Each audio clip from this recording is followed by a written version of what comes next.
Chapter 784. Yun Jian completely ignored Brother Peng and the others who were standing in front of Renha Hospital. She stepped onto the van and lifted Qin Yiru out of the van. Although Qin Yiru was heavier than Yun Jian, she wasn't particularly heavy. Using the butterfly knife in her hand, Yun Jian quickly untied the hemp rope and the black tape on Qin Yiru's mouth. Then, she lifted Qin Yiru to the side door of the van. Then, she placed Qin Yiru's hand on her shoulder. Yun Jian lifted the foot that had just stepped onto the side door. She turned around and lifted Qin Yiru onto her back. In the next second, Yun Jian had already carried Qin Yiru onto her back and walked towards the Ferrari sports car. Although Qin Yiru looked a little plump, she wasn't particularly heavy. Hence, Yun Jian carried Qin Yiru on her back very easily. Brother Peng and the others didn't even dare to make a sound until they opened the door of the Ferrari, carefully placed Qin Yiru inside, and closed the door. This little girl was too scary. She didn't hesitate at all when she killed people. There were many corpses lying on the ground. Brother Peng and the others couldn't help but tremble when they saw it. However, this little girl in front of them didn't seem to be afraid at all. She walked over naturally, carried Qin Yiru on her back, and went back? Was she used to killing people? Looking at the corpses on the ground, she wasn't afraid at all. Brother Peng and the others felt their scalps go numb. Although Brother Peng was very afraid, he couldn't help but relax when he thought about how his men had already slipped away from the back door to look for help.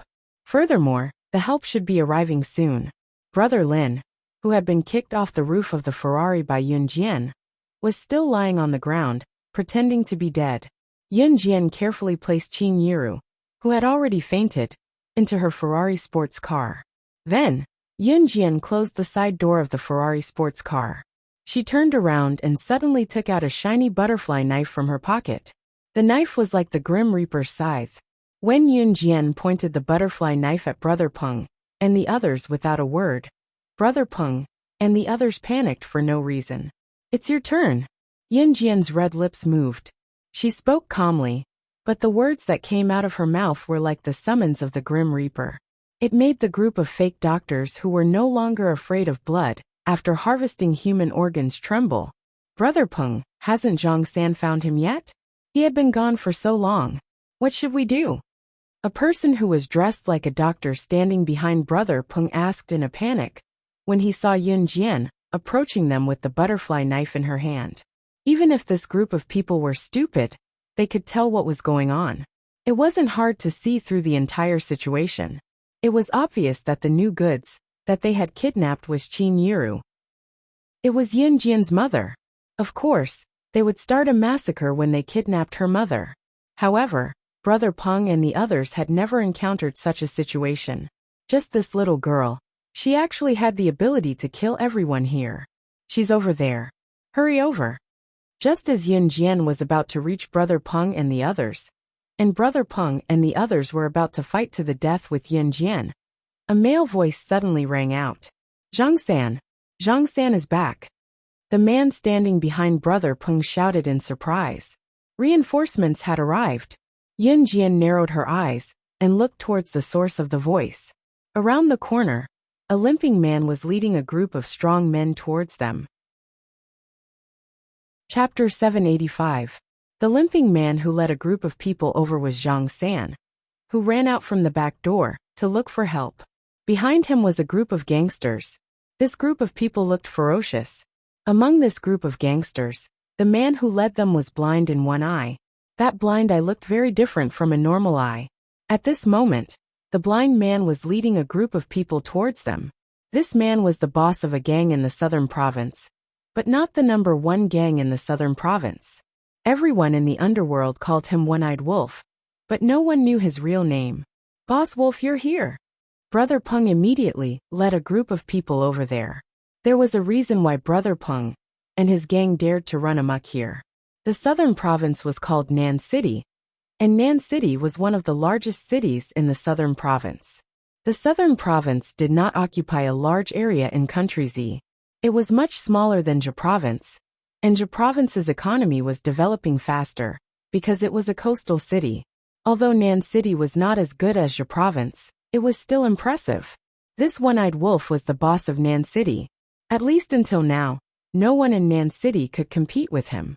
The reason why Brother Peng and his gang dared to openly sell human organs here was because of One-Eyed Wolf's protection. Therefore, Brother Peng and his gang were not afraid when One-Eyed Wolf appeared, even if the sky fell down. What's going on? One-Eyed Wolf scanned the scene and saw a large number of corpses on the ground. His eyebrows twitched, and he asked Brother Peng while gritting his teeth. "It's her, she killed our brothers." Brother Peng quickly pointed at Yin Jian. One-Eyed Wolf then turned his gaze to the seemingly harmless Yin Jian in the distance. "Little girl, it's you who dared to run amok in my territory?" One-Eyed Wolf emitted a fierce aura. He looked at Yin Jian with a murderous look in his eyes. "You're so young, yet you dare to run amok in my territory. You killed so many of my brothers.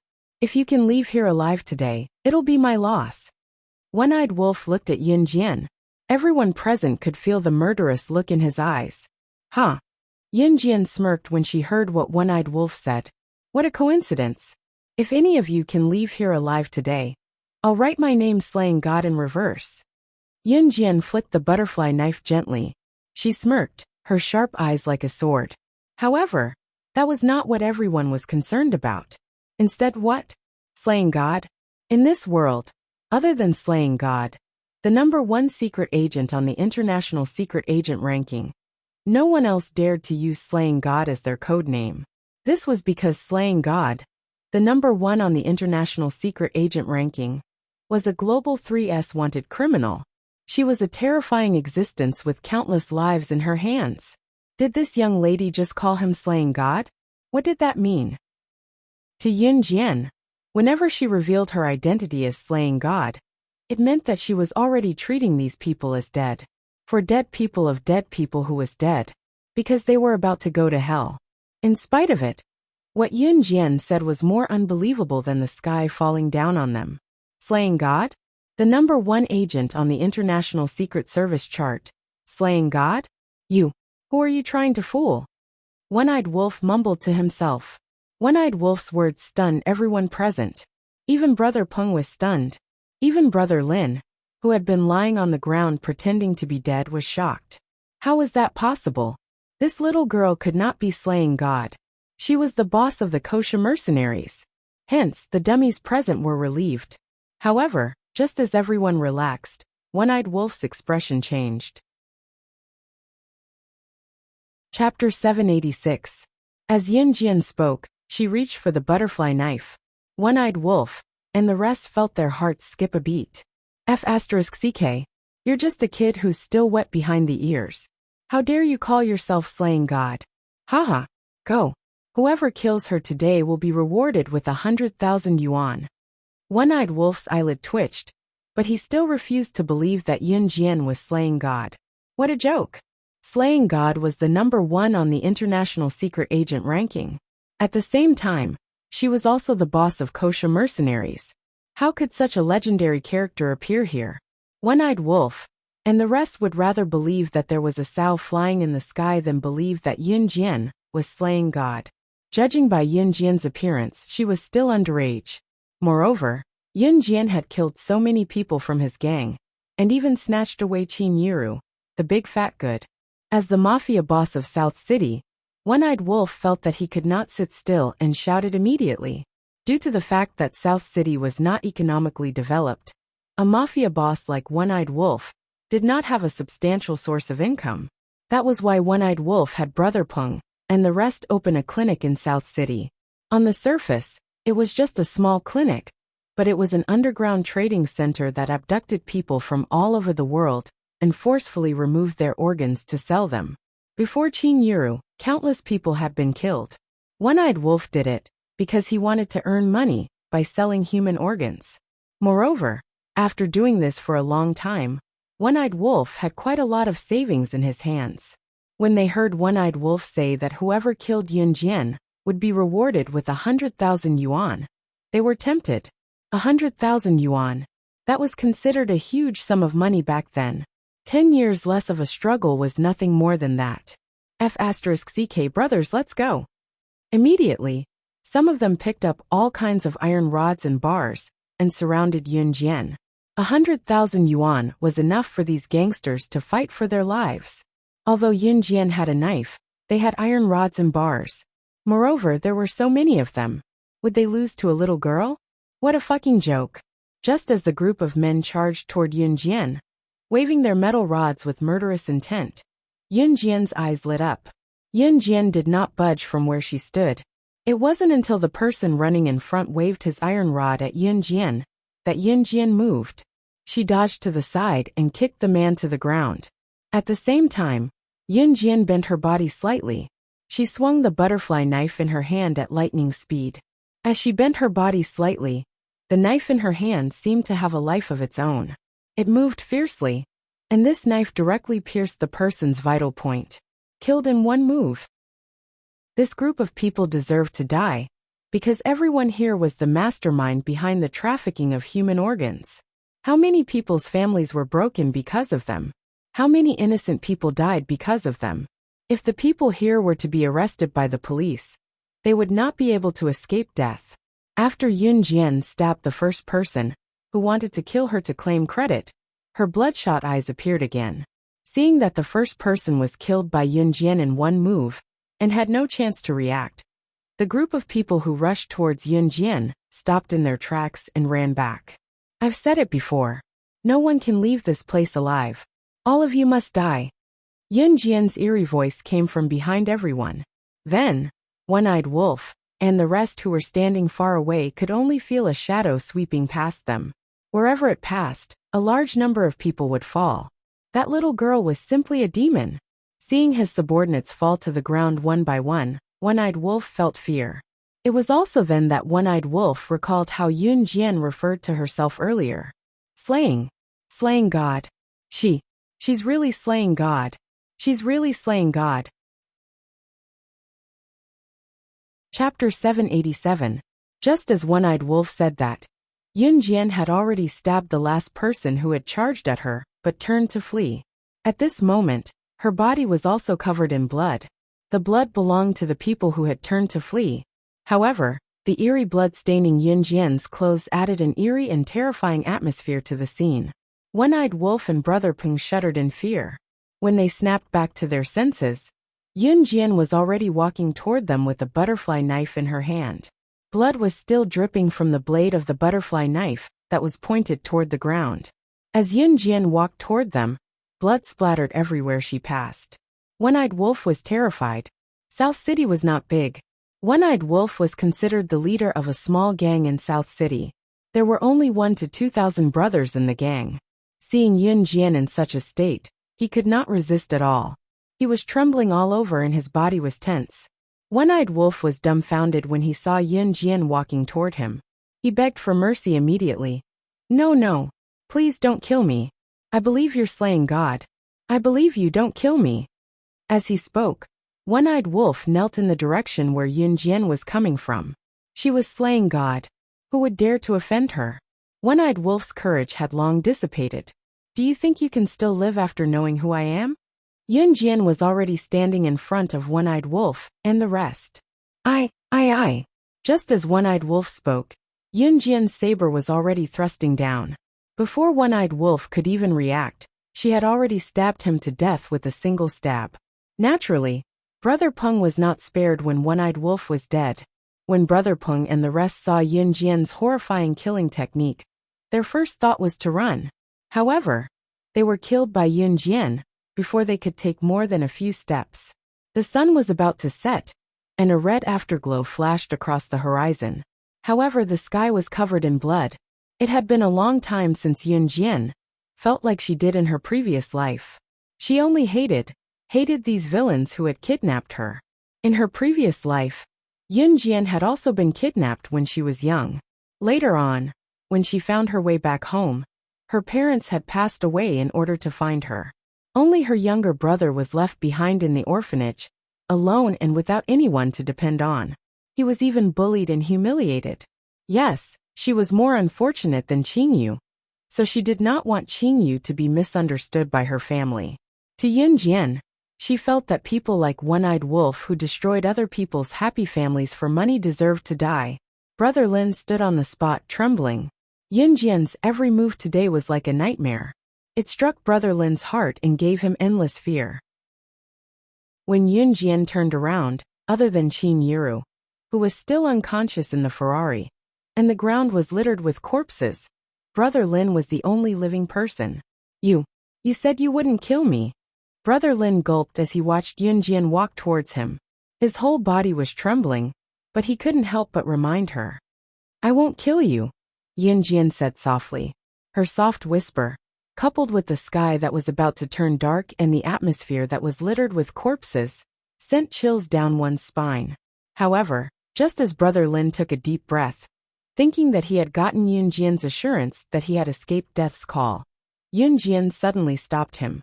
That's impossible, Yunjian said as the butterfly knife in her hand drew a mesmerizing arc in the air.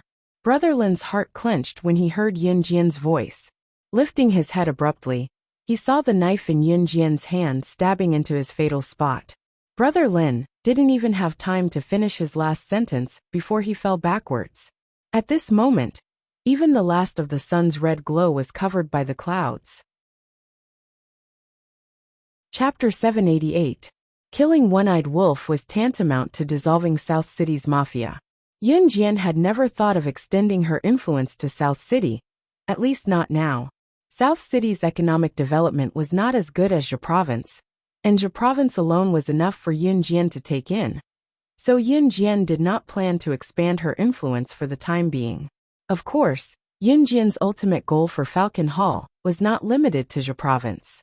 Yunjian contacted Duanlei, and the corpses of One-Eyed Wolf, and his men were dealt with by him. After all, One-Eyed Wolf and his men were felons who trafficked in human organs. Duanlei had counted up to thousands of families that were ruined by them.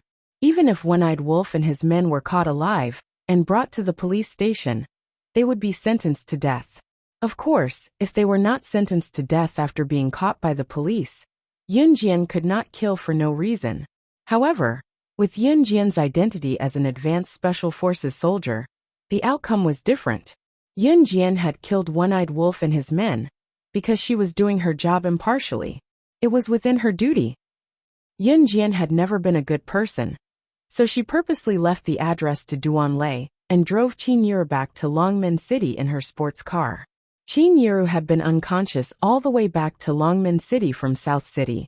In spite of it, Yunjian had checked that Qin Yiru would be fine. She was just drugged and would wake up after a while. Of course, Yunjian did not want Qin Yiru to wake up right now, because at this moment, her body was covered in blood. It was not her blood, but if Qin Yiru saw it, Yunjian did not know how to explain it.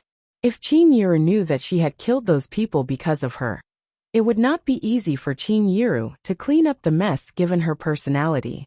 Therefore, the best solution was to keep Qin Yiru in the dark. Back in Longmen City, Yunjian drove straight home. As soon as she got out of the car, she saw Lan Su standing at the door. Yunjian. Seeing Yunjian, Lan Su immediately greeted her. Yes. When Yunjian got out of the driver's seat, her originally clean clothes were now stained with blood. When Lan Su saw this, she frowned deeply. Then, she walked over and scanned Yunjian from head to toe. When she saw that Yunjian was fine, she heaved a sigh of relief. When Lan Su walked over, she saw Qin Yiru lying unconscious in the front passenger seat. Seeing that Yunjian was fine, she decided to open the front passenger door. Is Auntie okay? Lan Su opened the door and asked. I'm fine. Yunjian turned her head slightly and said to Lan Su, help me take my mother to her room. I'm going to take a shower and change into clean clothes. If anyone saw Yunjian in her current state, they would definitely be suspicious. Lan Su nodded. As Yunjian walked into the house, Lan Su suddenly remembered something and told Yunjian. Yunjian, Uncle Gu and your brother are still outside looking for Auntie. I'll give them a call. Yunjian paused and went back into the house. She called Gu Junjian, and found that Gu Junjian and Yun Yi were together. When Qin Yiru was in trouble, Gu Junjian, who knew about it after he got home, ran out to look for her without even changing out of his military uniform. As he searched, he did not find her but found Yun Yi instead. A single call from Yunjian and both of them rushed home. When Yin Jian went downstairs after taking a shower and changing into clean clothes, she saw Gu Junjian and Yin Yi standing downstairs. Chapter 789. Gu Junjian had never been as scared as he was today. When he first came home and heard that Qin Yiru was missing, he didn't even have time to change out of his military uniform before he ran out to look for her. Gu Junjian had never experienced the feeling of searching aimlessly on the streets without knowing where the person he was looking for was. However, it was also the most terrifying experience that Gu Junjian had ever experienced. Gu Junjian had even planned to violate the military rules and use his authority to look for her. It was then that his phone rang. It was Yin Jian who called him. "Mom will wake up soon." Yin Jian pursed her lips and went downstairs. "Okay." Hearing Yin Jian's words, not only did Gu Junjian heave a sigh of relief, even Yin Yi felt the same.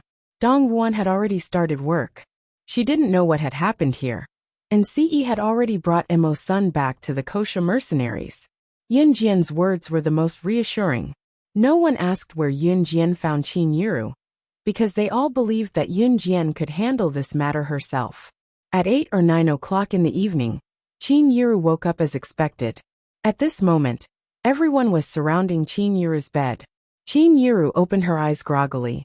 The first thing she saw was the crowd surrounding her. She had just woken up and was startled, obviously startled by the commotion. Why are all of you here?" Qin Yiru was supported by Yun Jian to sit at the head of the bed. She leaned against the wall and asked in shock. Yun Yi was about to speak, but Yun Jian reached out and tugged at the corner of her shirt. "Mom, I found you collapsed on the side of the road on my way to the market. You scared us," Yun Jian explained. She did not intend to tell Qin Yiru the truth. At this moment, Yun Jian also knew that Qin Yiru must have fainted on the spot when she was walking back from the market. That was why Yun Jian explained it this way. When Yun Yi and the others heard Yun Jian's words, they were only slightly stunned. Then, they quickly reacted and helped Yun Jian lie. Even if Yun Jian didn't tell them the whole story, they could tell that something dangerous must have happened to Qin Yiru when Qin Yiru was drugged. It was better for Qin Yiru, the person involved, to not know about such a dangerous matter. Qin Yiru also nodded. She was unconscious when she was unconscious, so she did not suspect anything. "Mom, drink some water to moisten your mouth first," Yun Jian said as she handed a glass of water to Qin Yiru. Fortunately, nothing serious happened in the end, and this matter was over. No one mentioned it, so Qin Yiru really thought that she had just fainted. Qin Yiru was fine, but Yun Jian and Gu Junjian had to take measures to prevent such a thing from happening again. Yun Jian planned to buy Qin Yiru and Yun Yi a cell phone, so that they could contact each other easily. Moreover, as long as Qin Yiru and Yun Yi had a cell phone with them, Yun Jian could track the exact location of the cell phone through a computer program. Gu Junjian planned to mobilize the military to pay more attention to Qin Yiru's safety when necessary. On Saturday morning, Yun Jian went for morning exercises as usual. When she went, she brought Yun Yi with her, and met Zhang Xiaofeng at a bridge not far away. However, this time when she met Zhang Xiaofeng brought a small follower with him. "Master, I'm here." Zhang Xiaofeng waved excitedly at Yun Jian. Yun Jian looked over and saw a fat boy standing beside Zhang Xiaofeng. This fat boy was Zhang Jian.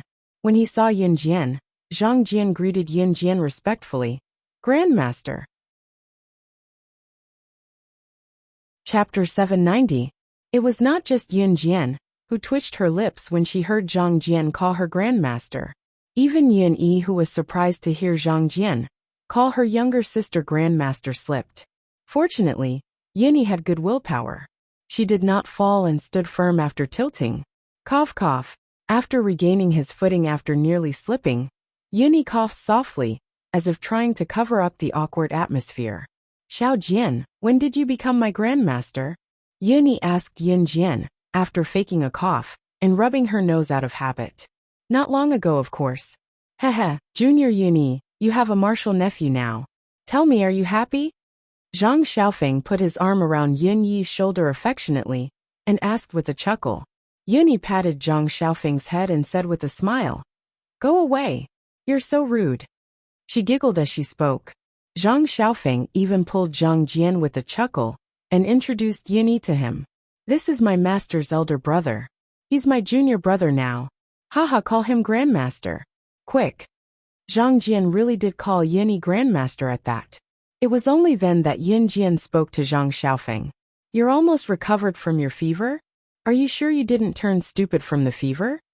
Actually, Zhang Xiaofeng was almost fully recovered on Friday. Yin Jian was purely joking when she said that. "Haha, no, I'm great, master," Zhang Xiaofeng answered with a grin. "Then bring your disciple along for the morning exercise," Yin Jian said, and led the group to run around the city. "Little Fatty, let's go." Little Fatty was a nickname Zhang Xiaofeng gave Zhang Jian. Then, the group of people followed Yun Jian.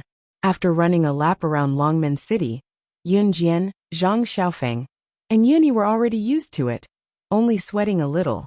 However, it was different for Zhang Jian, whose body fat was almost squeezed into a pile.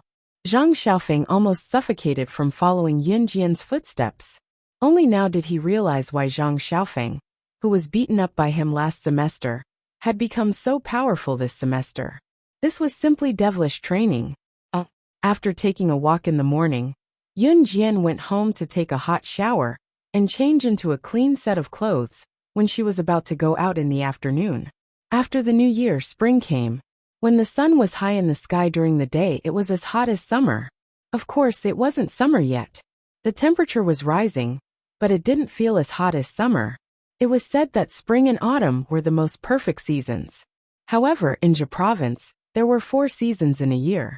This was an unchangeable weather phenomenon. Yun Jian changed into a set of clean clothes after her shower. She wore a pink tight-fitting top. Since the sun was high in the sky today, Yun Jian only wore a top and a pair of pants. Qin Yiru bought the clothes for her. She said that girls should wear more pink clothes. Of course, Yun Jian would not reject the clothes that Qin Yiru bought for her. Not even once. Gu Junjian treated his comrades to dinner tonight. To put it bluntly, it was because of his marriage with Qin Yiru that he was treating his comrades to a meal in advance. Therefore, Yun Jian wore something more festive. It was also her first time wearing a pink outfit in both her lives. She wore a pair of tight-fitting pants that were tight enough to outline the perfect curves of her slender thighs, giving people an irresistible visual impulse. "Xiao Jian, you're the only one left. We should go." Qin Yiru's voice came from downstairs. Chapter 791. Those who were standing downstairs were dressed in pretty clothes. Xiao Yunju, Duanli, and Duanyu were wearing clothes that Qin Yiru had just bought. Xiao Yunju and the other 2 were thrilled because they could go to a restaurant today. Yuni had changed into a more formal outfit as well, adding a youthful charm to her. Adam was injured, but he could still walk. It was rare for everyone to have a gathering like this, so he had to join in the fun no matter what. Lan Su was pitiful when Adam had to go, so Lan Su had no choice but to support Adam all the way. Everyone was already standing upstairs, waiting for Yun Jian to come down. "Why isn't Xiao Jian coming down yet? I'll go check." Qin Yiru planned to go upstairs to check on Yun Jian when she saw that everyone was getting impatient from waiting. Qin Yiru had just reached the staircase when she saw Yun Jian coming down from upstairs with a slight lift of her head. "Xiao Jian, why are you only coming down now?" Qin Yiru asked as she looked up, coincidentally catching sight of Yun Jian's outfit. Yun Jian was still wearing a high ponytail. Her long, silky hair flowed down casually, exuding a delicate beauty no matter how one looked at her. Yun Jian had changed into a shade of pink that she had never worn since her rebirth. Yun Jian's skin was fair to begin with, so the tight-fitting pink long-sleeved shirt she was wearing made Yun Jian's cheeks glow with a rosy hue. Pink and delicate. If one were to forget Yun Jian's usual aloof face and terrifying skills, she really looked like a fresh and delicate young girl right now. Everyone in the room stared at her. Even Adam could not help taking a few more glances. Their young madam was really pretty. "All right, let's go. They'll probably be here by the time we get to the hotel." Qin Yiru spoke first, drawing everyone's attention back to her. Gu Junjian had already gone to pick up his comrades, planning to bring them to the hotel directly. Gu Junjian drove there while Yun Jian and the others walked there. So Qin Yiru was already prepared to bring them to the hotel at 4:30 p.m. Let's go to the hotel for dinner. Xiao Yunju was the happiest, hugging Duan Li and Duanya excitedly. Xiao Yunju had been growing rapidly lately, so the clothes he bought previously could not be worn anymore. Qin Yiru usually made more nutritious dishes like pork rib soup for Xiao Yunju, Duan Li, and Duanya to nourish their bodies. It was a pity that Dong Ruan's absence was not present, but she had already taken a leave of absence to attend Gu Junjian and Qin Yiru's wedding on May 21st. The group set off from home at 4:30 p.m., walking and stopping. Because Adam was with them, they slowed down. However, Adam's body had recovered a lot after his serious injury, so he did not walk very slowly. At least he walked at a normal speed. During this time, Lan Su only supported Adam slightly. By the time they reached the hotel, it was already past 5 p.m. Golden Sparkle Hotel. Yun Jian had been to this hotel before, and at this moment, there were a few middle-aged men who looked as handsome as Gu Junjian standing at the entrance of the Golden Sparkle Hotel. These people were none other than Gu Yunjian's comrades. Seeing Yun Jian and the others walking over, Gu Junjian smiled and asked, "What took you so long? We've been waiting for you for a while. I thought you wouldn't come so early." Qin Yiru smiled and explained. Chapter 792. The man with thick eyebrows, a square face, and average-looking features was Gu Yunjian's best comrade Dong Weigua. Gu Yunjian's comrades were not from Zhe province, but from all over the country. Gu Junjian had gotten to know them when he was young. Gu Junjian had been a good-looking man when he was young. He had attended military school since high school. Gu Junjian had joined the military after he graduated from high school and university. Gu Junjian had only gotten to know these comrades after he parted ways with Ai Guoxuan. Gu Junjian had still been training in the military when he got to know these comrades. Later on, Dong Weigua and a few other comrades became Gu Yunjian's friends. However, Gu Junjian had been transferred back to Zhe province, so he had lost contact with these comrades for a period of time. With the advent of the information age and the introduction of mobile phones into the market, Gu Junjian and his comrades were treated well in the military despite being busy with work. Therefore, it was not surprising that Gu Junjian and his comrades had been able to buy a mobile phone. Gu Junjian had kept in touch with his old buddies after he got his hands on a mobile phone. As for today's treat, it was because Gu Junjian and his comrades couldn't make it to his wedding, so they had something to do in the army.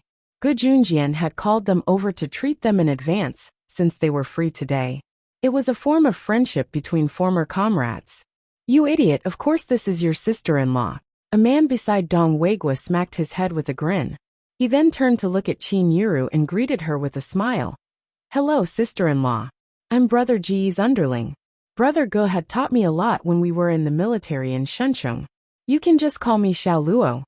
Shuncheng was where Gu Yunjian's military training had been stationed. It was also in Shuncheng that Gu Junjian had gotten to know his comrades. Hello. Qin Yiru didn't know how to greet them, so she smiled and waved at them. This man called Qin Yiru, who called himself Xiao Luo, was 38 years old this year. He was the youngest member of Gu Yunjian's team, even younger than Qin Yiru. His real name was Yu Xiaoluo. The rest of them also greeted Qin Yiru. After Gu Yunjian's comrades finished greeting each other, it was Qin Yiru's turn.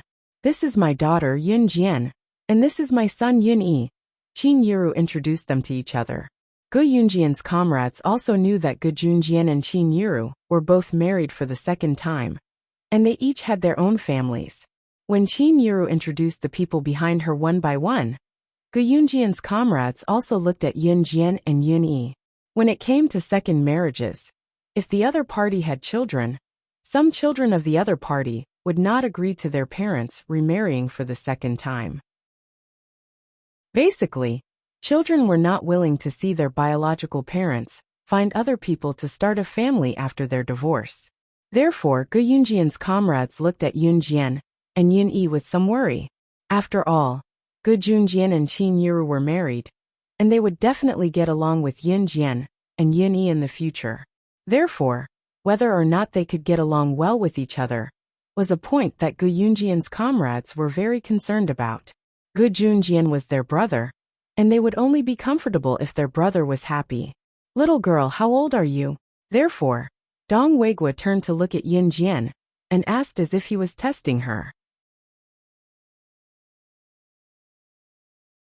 Chapter 793. After listening to Yin Jian's cold and concise words, Dong Weigua exchanged glances with his teammates. Look, this child of Gu Yunjian's wife really didn't want her mother to be with Gu Junjian. They had only asked her one question, but she didn't even bother to complete the sentence. I'm 16 years old. How could a young lady who didn't care show such an attitude? Haha, so she's a 16-year-old girl. She's really pretty. She's in junior high now, right? Yu Shaluo was younger, so he didn't have the same thoughts as Dong Weigua and the others. Dong Weigua and the others were going to be married to Gu Junjian for the second time. And this second marriage was with a family. She had a son and a daughter at home. If the two of them got married, would the son and daughter be unhappy or be stubborn? They might even find fault with Gu Junjian. However, Yu Shaluo didn't have such thoughts at all. Seeing Yunyi smiling all the way, Dong Weigua and the others felt that Yunyi wouldn't mind Qin Yiru and Gu Yunjian's second marriage. However, looking at Yin Jian's indifferent expression, Dong Weigua and the others were a little worried for Gu Junjian. Moreover, Yin Jian was wearing a pink dress today. The pink dress made her look like a young and energetic girl. When Yin Jian wore this pink dress, the first impression she gave off was that she was a lively and energetic girl. However, when coupled with Yin Jian's cold expression, she gave off the feeling that she was angry. Along the way, he seemed to be in low spirits. That was why Dong Weigua asked Yin Jian these questions. He wanted to test if Yin Jian was really unhappy with Gu Junjian and Qin Yiru's marriage. If Yin Jian was unhappy with Gu Junjian and her mother's marriage, she wouldn't be nice to Gu Yunjian's comrades. Third year of junior high. Yin Jian still replied with 2 words. He didn't talk much, but he was ruthless. This was Yin Jian's usual style. However, Yin Jian would never have thought that because of her personality, Dong Weigua and the others would think that she did not agree to the marriage between Gu Junjian and Qin Yiru. Why are you still standing at the door? Do you want to drink the northwest wind? Let's go in quickly, the dishes are ready. Gu Junjian, who had slipped out for a while, came back from the front desk and said half-jokingly. Thus, the group of people followed him into the hotel. They chatted politely as they walked. Because there were many people, Gu Junjian booked a large private room. There was a large dining table in the private room that was large enough for 2 people. Although there were many people present, they were still able to sit around the large dining table. This private room was on the first floor. It was a private room by the window on the first floor. The window of the private room was large and transparent, allowing people to see the pedestrians and cars outside at a glance. Yin Jian was sitting facing the window. Her seat was close to the corner of the wall, so it was a good place to watch the scenery. Just as Gu Junjian said, the dishes were served one by one as soon as the group of people sat down. Little girl, you said that you're in the 3rd year of junior high. Then, are you interested in studying at our military academy when you're in high school? You can strengthen your body in the military academy. When you graduate from the military academy, you can hold a grown man with one hand. Hee. Yu Shaluo started to rope in Yin Jian as soon as he sat down. Chapter 794. Upon hearing Gu Yunjian's words, Gu Yunjian's comrades were slightly taken aback. Asking Yin Jian to go to Yu Shaluo's military academy after graduating from junior high? Yu Shaluo was the instructor at Min City's military academy. The military academy in Min City was the one that the other 6 members of Team Monarch had gone to. It had been a while since Chu Ning and the rest had started school, so they must have settled down at the military academy. Although Yu Shaluo was rather handsome, and his skin was tanned due to years of exposure to the sun, his facial features were still quite good. As a military officer at Min City's military academy, when Yu Shaluo arranged for Chu Ning and the rest to enroll, Gu Junjian had asked Yu Shaluo to take care of them, saying that they were all good seedlings. Now that Team Monarch's name had spread far and wide, Yu Shaluo was over the moon when he heard that Chu Ning and the rest were from Team Monarch and were sent to his military academy. Team Monarch. By now, everyone in the military had heard of Team Monarch's name. During today's dinner, Yu Shaluo had only been joking when he told Yun Jian that she should come to his military academy from high school. After all, in the eyes of Gu Yunjian's comrades, how could a young and delicate girl like Yun Jian be willing to waste her youth to go to a military academy? However, with Yu Shaluo's suggestion, did Gu Junjian really want Yun Jian to go to a military academy from high school? Dong Weigua and the rest were stunned, but they had already concluded that Yun Jian must not be on good terms with Gu Junjian, who was going to be her stepfather. What was going on now? Gu Junjian was actually helping Yun Jian make a choice? That was probably something that only a biological father would do. Moreover, even if a biological father wanted to interfere with a child's choice, he would need the child's consent. What was going on with Gu Junjian? Were they not on good terms? Yun Jian actually agreed? Brother Gu, are you serious? Yu Shaluo looked at Gu Junjian and asked in disbelief. After all, what Yu Shaluo said just now was just a joke between an adult and a child. Everyone present could see that. But how did it become real in Gu Yunjian's hands? Was Gu Junjian really planning to send Yun Jian to the military academy? It was not easy to stay in the military academy. Moreover, looking at Yun Jian's appearance, her arms and legs were thin. Although the places that should be fleshy were already fleshy, Yun Jian was the kind of person who looked thin in clothes, but fleshy when she took them off. When the people present saw Yun Jian like this, they felt that she was a weak and obedient girl. Seeing that his comrades had turned to look at him, Gu Junjian opened his mouth. Just as he was about to speak, a melodious female voice beat him to it. Of course, as soon as Yun Jian spoke, Gu Yunjian's comrades shifted their attention to her. However, Yun Jian continued, "My teammates should have registered at the military academy not long ago. I wonder if they're doing well there?" Her question was directed at Yu Shaluo. Yun Jian was good at reading people's expressions. Based on what Gu Junjian said just now, Yun Jian had already guessed that Yu Shaluo was the military academy's instructor in Min City. Her teammates? Yu Shaluo frowned and then tried to recall.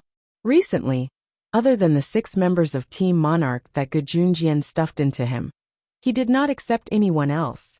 Moreover, all 6 of them were from Team Monarch. Moreover, Gu Junjian had said that Team Monarch's slashing god was not old enough, and that he would arrange for her to attend his military academy when she was of age. He carefully thought about what Yun Jian said just now. Chapter 795. Once Yu Shaluo said that, Dong Weigua and the others widened their eyes. Qing Yura's daughter, who was about to marry Gu Junjian, was slashing god of Team Monarch? The slashing god, who led Jia Province's military to annihilate Inferno Ring? Just like the rumors said, slashing god was really young. Yu Shaluo and the others were already aware of this. However, no one told them that slashing god of Team Monarch was Qing Yura's daughter, who was about to marry Gu Junjian. How could such an outstanding talent become Gu Yunjian's stepdaughter? Yu Shaluo was only joking when he told Yun Jian to enroll Yun Jian in their military school. Who would have thought that it would actually come true? What's the fuss about? Sit down. Gu Junjian chided Yu Shaluo with a half-chuckle before pulling Yu Shaluo, who was sitting beside him, back to his seat. Did Xiao Jian's slashing god of Team Monarch really scare you?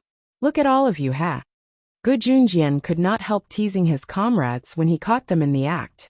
As he spoke, Gu Junjian picked up a piece of lotus root with his chopsticks and swallowed it with a grin on his face. He looked extremely smug. Yun Jian had become his bragging right now. Yun Jian was his subordinate to begin with, but now, she was his daughter. Although she was not his biological daughter, Gu Junjian had already treated Yun Jian, Yun Yi, Xiao Yunju, the other 3, and Ce as his own descendants.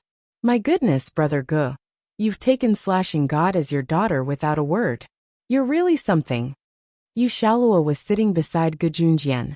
As he spoke, he reached out and patted Gu Yunjian's arm lightly. Dong Weigua and the others were stunned as well. Qin Yiru, Yun Yi, and the others did not know what slashing god of Team Monarch was, but they knew that she must be amazing based on Yu Shaluo and the others' reactions. Qin Yiru was proud of Yun Jian. When they found out that Yun Jian was slashing god of Team Monarch, Yu Shaluo and the others kept staring at Yun Jian and asking her all sorts of questions. They looked like a bunch of old kids who had bumped into their idol. In fact, that was the truth. Yun Jian could be considered as a prodigy at a young age. To achieve what she did was something that Yu Shaluo and the others could not achieve, even in their lifetime. Just when the atmosphere was joyous and harmonious, a person suddenly ran in through the door of the private room. "Who's there? Did you go the wrong way?" Yu Shaluo immediately stood up and said, "Yun Jian, Qin Yiru." And Yunyi looked up and saw the person running in. "Uncle," Yunyi called out in surprise when she saw who it was. It was none other than Yun Jian, and Yun Yi's biological father's elder brother, Yun Zheng. He was also Qin Yiru's ex-husband, Yun Gang's biological elder brother. Why was he here though? Or perhaps, why did he come here? Just as the group wondered, Yun Zheng had already rushed to Yun Jian, Yun Yi and Qin Yiru and told them, "Yiru Xiao Jian Xiao Yi, I'm really out of ideas. That's why I'm here to beg you. Xiao Jian, Uncle knows that you're a good girl, a capable one. You've set up new crews at such a young age. Your dad's really in big trouble now. He went to Zhe province's biggest casino to gamble and lost. He can't pay back his debt, and now they're here to collect the debt, saying that they're not only going to kill him, they're going to kill our whole family too. Uncle can think of another way, but Yai is still young. She's only in junior high." Chapter 796. Yun Jing's sudden arrival made the faces of the few people present somewhat awkward, especially Gu Junjian. It was because Yun Zheng was Qin Yiru's ex-husband's elder brother. Today's gathering was held for Gu Junjian and Qin Yiru's upcoming wedding, but Qin Yiru's ex-husband's elder brother had barged in halfway. What was going on? In spite of it, everyone present was more or less shocked when they heard what Yun Zheng said. Gu Junjian knew about Qin Yiru's family background in the past, as he had heard about it from Qin Yiru back then. Dong Weigua and the others, on the other hand, were clueless. When they heard Yun Yi and Yun Jing's conversation, they could tell that Yun Zheng was related to Qin Yiru. However, Yun Jing's arrival had left a bad first impression on everyone present. Although Yun Jing's arrival had nothing to do with Qin Yiru, Dong Weigua and the others felt that their first impression of Qin Yiru was much worse. Currently, Dong Weigua and the others were only paying attention to Yun Jing's actions and ignored what he said. Even when Yun Zheng mentioned that Yun Jian founded new crews, Dong Weigua and the others did not catch it and simply ignored it. He went gambling again. Yun Jian's voice drifted over, while everyone was preoccupied with their own thoughts. Yun Jian had already shifted her gaze to Yun Zheng. A glint seemed to be reflected in her penetrating gaze, drawing everyone's attention to her involuntarily. "It's the debt from gambling before the new year. I didn't expect him to gamble again. He went to the biggest casino in Zhe province too. Now that the people from the casino are here, he's been taken away. We don't have the money to pay it back.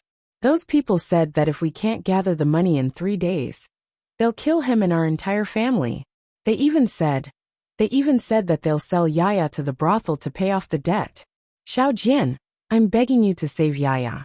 She's innocent," Yun Zheng said with a bitter smile. Actually, Yun Jing's family was innocent. The cause of the matter was also very simple.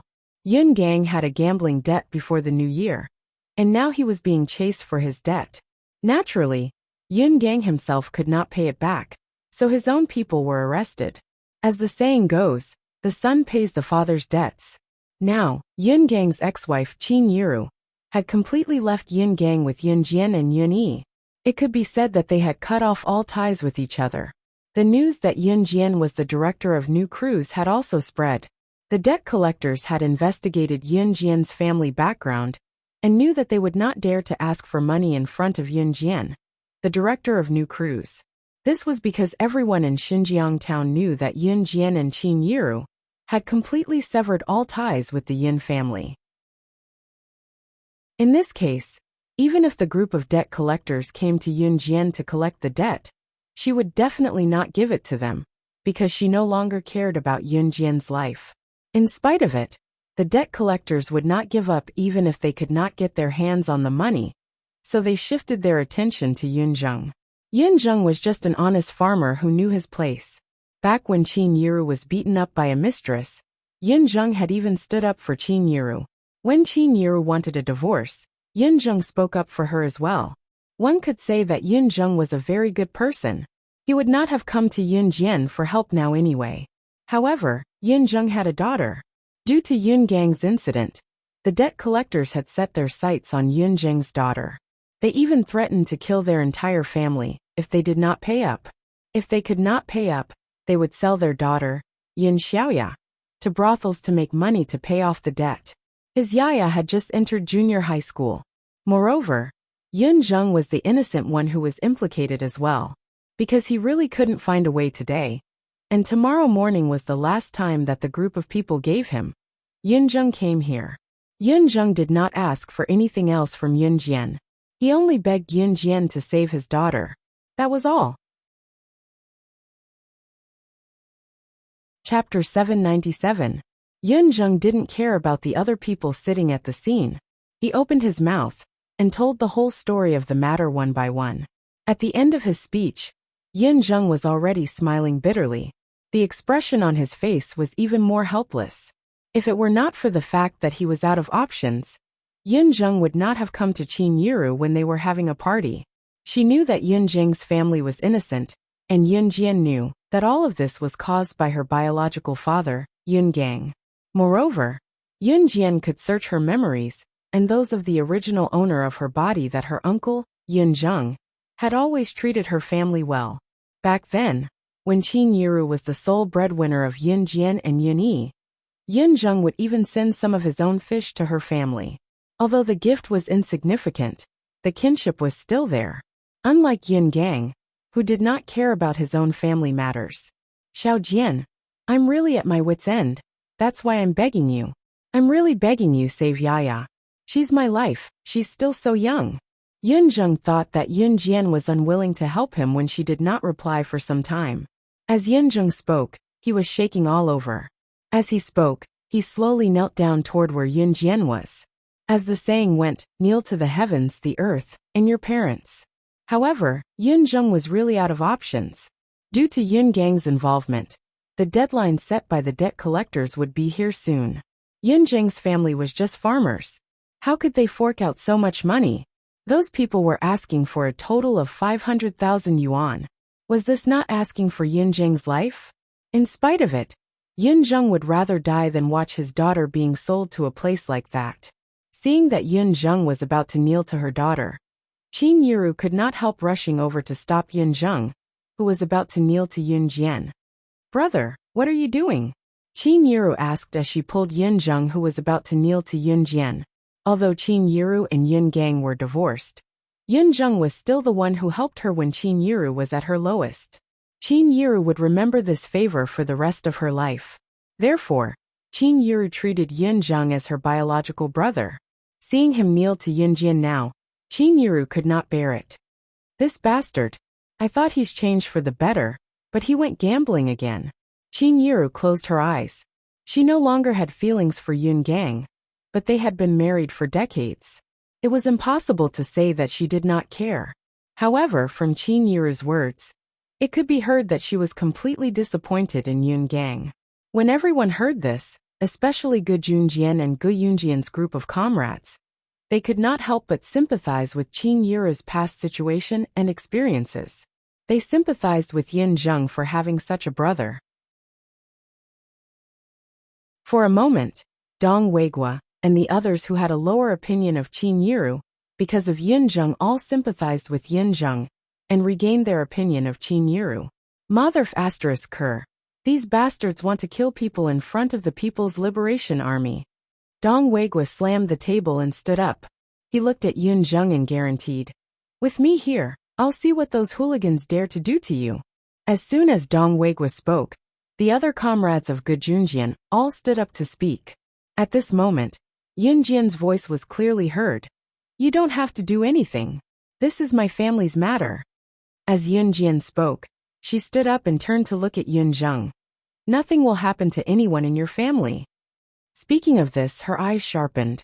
But Yun Gang, I once said that his life and death have nothing to do with me.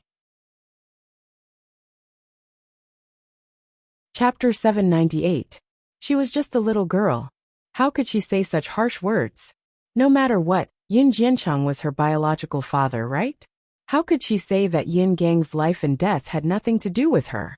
Yun Jian had indeed said this before. Yun Gang's life and death had nothing to do with her. Yun Jian had already saved Yun Gang's life back then. She had also said that Yun Gang's life and death had nothing to do with her. Yun Jian was a person of her words. However, Yun Jian's behavior was very different from what she had said, especially Dong Weigua and the others. In the beginning, Dong Weigua and the others thought that Yun Jian did not agree to the marriage between her mother and Gu Junjian. After all, if the child had an unbreakable bond with her biological father, after the parents divorced, if the mother wanted to remarry and wanted to have a child, the child would definitely be displeased. However, Gu Yunjian's group of comrades had guessed wrong. They were ridiculously wrong.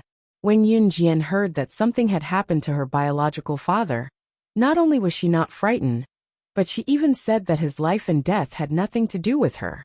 This was the first time Dong Weigua and the others had seen a little girl like Yun Jian. Therefore, at this moment, their hearts were fiercely shocked. Yun Gang was his younger brother. Although Yun Zheng did not want anything to happen to Yun Gang, he had no choice in this situation. It was already very good that Yun Jian was willing to help his family. A good gathering was interrupted before it started, but the people present did not say anything. Xiao Yunju and the other two continued to eat their own food. I will help you solve this matter, Yun Jian said. Then, she turned to look at Yun Zheng and asked him, Uncle, have you had dinner? Yun Jian had agreed to help him solve this matter, so Yun Zheng's heart was a little relieved. Not yet. Yun Zheng's heart still had a lingering fear, but compared to his helplessness and helplessness before, his emotions seemed to be much more stable now. Sit down and have dinner together. I will ask the waiter to bring you a set of cutlery, Qin Yiru said as she called Yun Zheng to sit down together. In the end, Yun Zheng couldn't take it anymore. In addition, he still needed to explain the situation to Yun Jian in detail. So in the end, he just sat down. Gu Junjian was not angry because of Yun Zheng's appearance. In fact, the reason why Gu Junjian and Qin Yiru could be together was because of their mutual tolerance. Therefore, Gu Junjian also expressed his welcome to Yun Zheng, the brother of his wife's ex-husband, who was about to marry him. Gu Junjian had heard about Yun Zheng from Qin Yiru. Qin Yiru said that when she was in the Yun family, Yun Zheng was the only one who was friendly to her and would often lend her a helping hand when she was in trouble. After that, Yun Zheng told Yun Jian that the deadline given by those who came to collect the debt was tomorrow morning. If he didn't have the money tomorrow morning, that group of people would directly snatch Yun Xiaoyao away.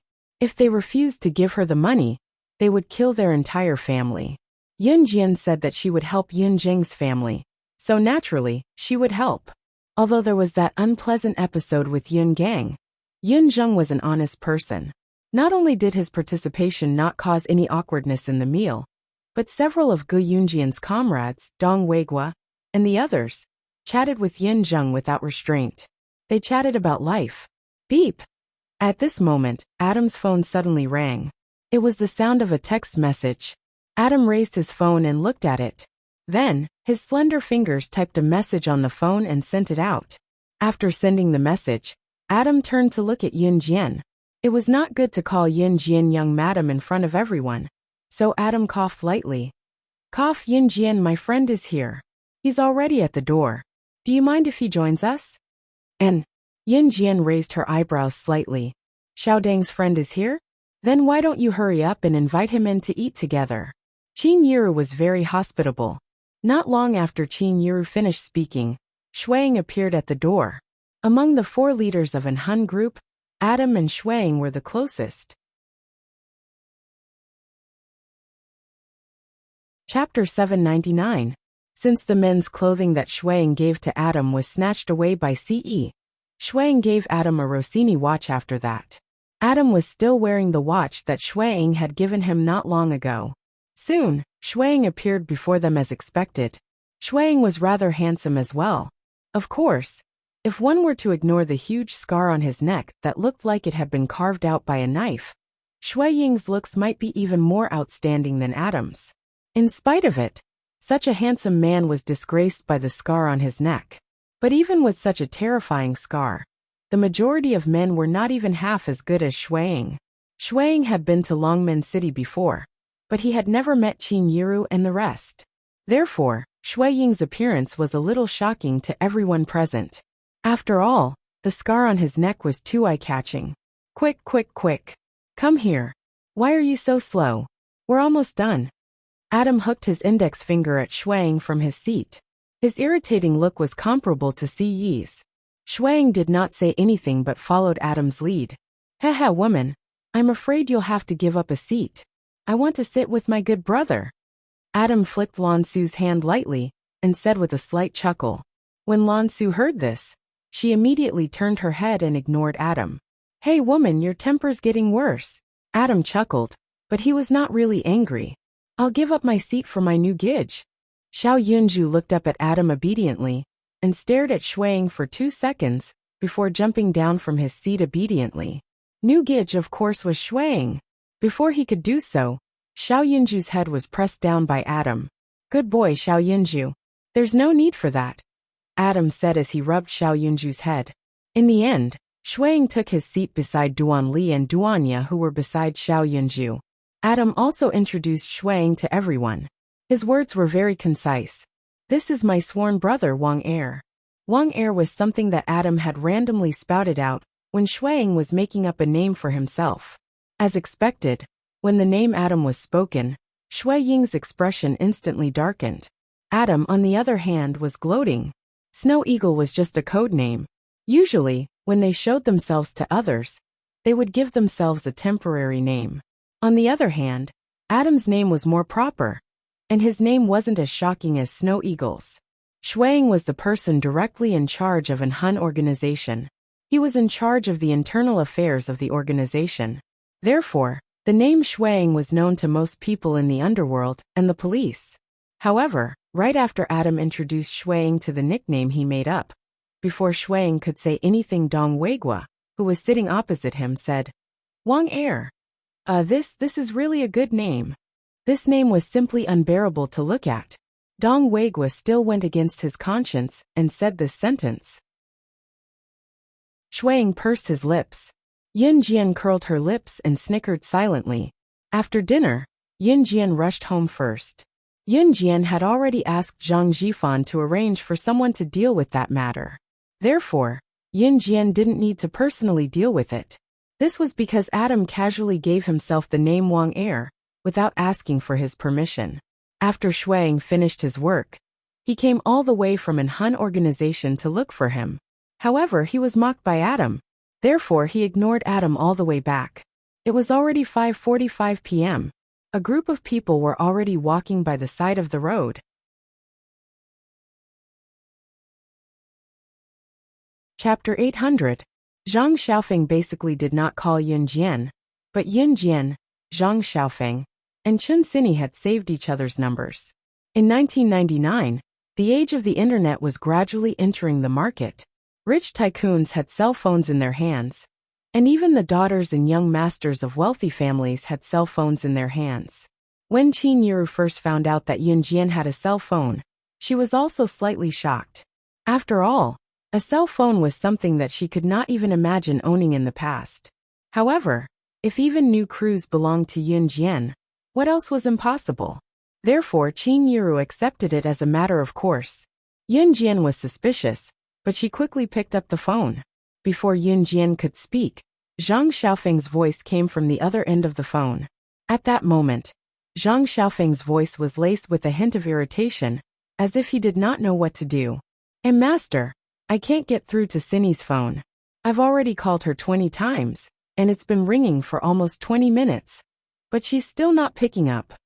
I heard that you met a talent scout at the school gate yesterday. She left happily at 5 p.m. today and even said that she didn't want me to accompany her. Then, I made an appointment with her to call me when she arrived at Baiguang Model Agency, to let me know that she's safe. However, she still didn't call me at 5:30 p.m. I panicked and kept calling her, but she's not picking up. Zhang Xiaofeng's voice trembled slightly. He tried his best to calm himself down as he explained everything clearly to Yun Jian. Although Zhang Xiaofeng and Chen Sini usually bickered, he still cared a lot about Chen Sini during critical moments. Can't get through to her? Yun Jian immediately stopped in her tracks and frowned when she heard Zhang Xiaofeng's explanation. Yes, master, I don't know what to do. Do you think something will happen to Sini like the last time? Ba. There's no such thing. Master, Sini told me this morning that you know who the talent scout is. I'm worried about her. Can you help me find her? Zhang Xiaofeng was about to go crazy. This kind of entertainment company had a lot of inside stories. When some talent scouts tried to recruit newcomers to their companies, there would be all kinds of unspoken rules. Zhang Xiaofeng had repeatedly warned Chen Sini not to go alone, but she refused to listen. Therefore, Zhang Xiaofeng asked Chen Sini to call him when she arrived. However, after Chen Sini left, she didn't call Zhang Xiaofeng. On the other hand, Zhang Xiaofeng called Chen Sini more than 20 times, but Chen Sini did not answer any of them. This made Zhang Xiaofeng very anxious. It was then that Yun Jian recalled that Zhao Jingmin who came to recruit her was a little strange. In spite of it, Yun Jian did not think much of it back then. Moreover, Yun Jian was not a mind reader, so she had no idea what Zhao Jingmin was really thinking. Xiao Jian, what's wrong? Qin Yiru turned to look at Yun Jian when she stopped. Everyone was strolling on the streets as they had a full dinner, which helped with digestion. Mom, I have to go out for a bit, Yun Jian told Qin Yiru after she got Zhang Xiaofeng to stay where he was and wait for her. With that, Yun Jian sprinted to a small path on the side without even bidding farewell. When Adam saw Yun Jian running to the path, he wanted to call out to Yun Jian to tell her that their young master was about to return to Longmen City, but Yun Jian was already gone. This child is really... Qin Yiru could not help shaking her head and sighing as she watched Yun Jian disappear.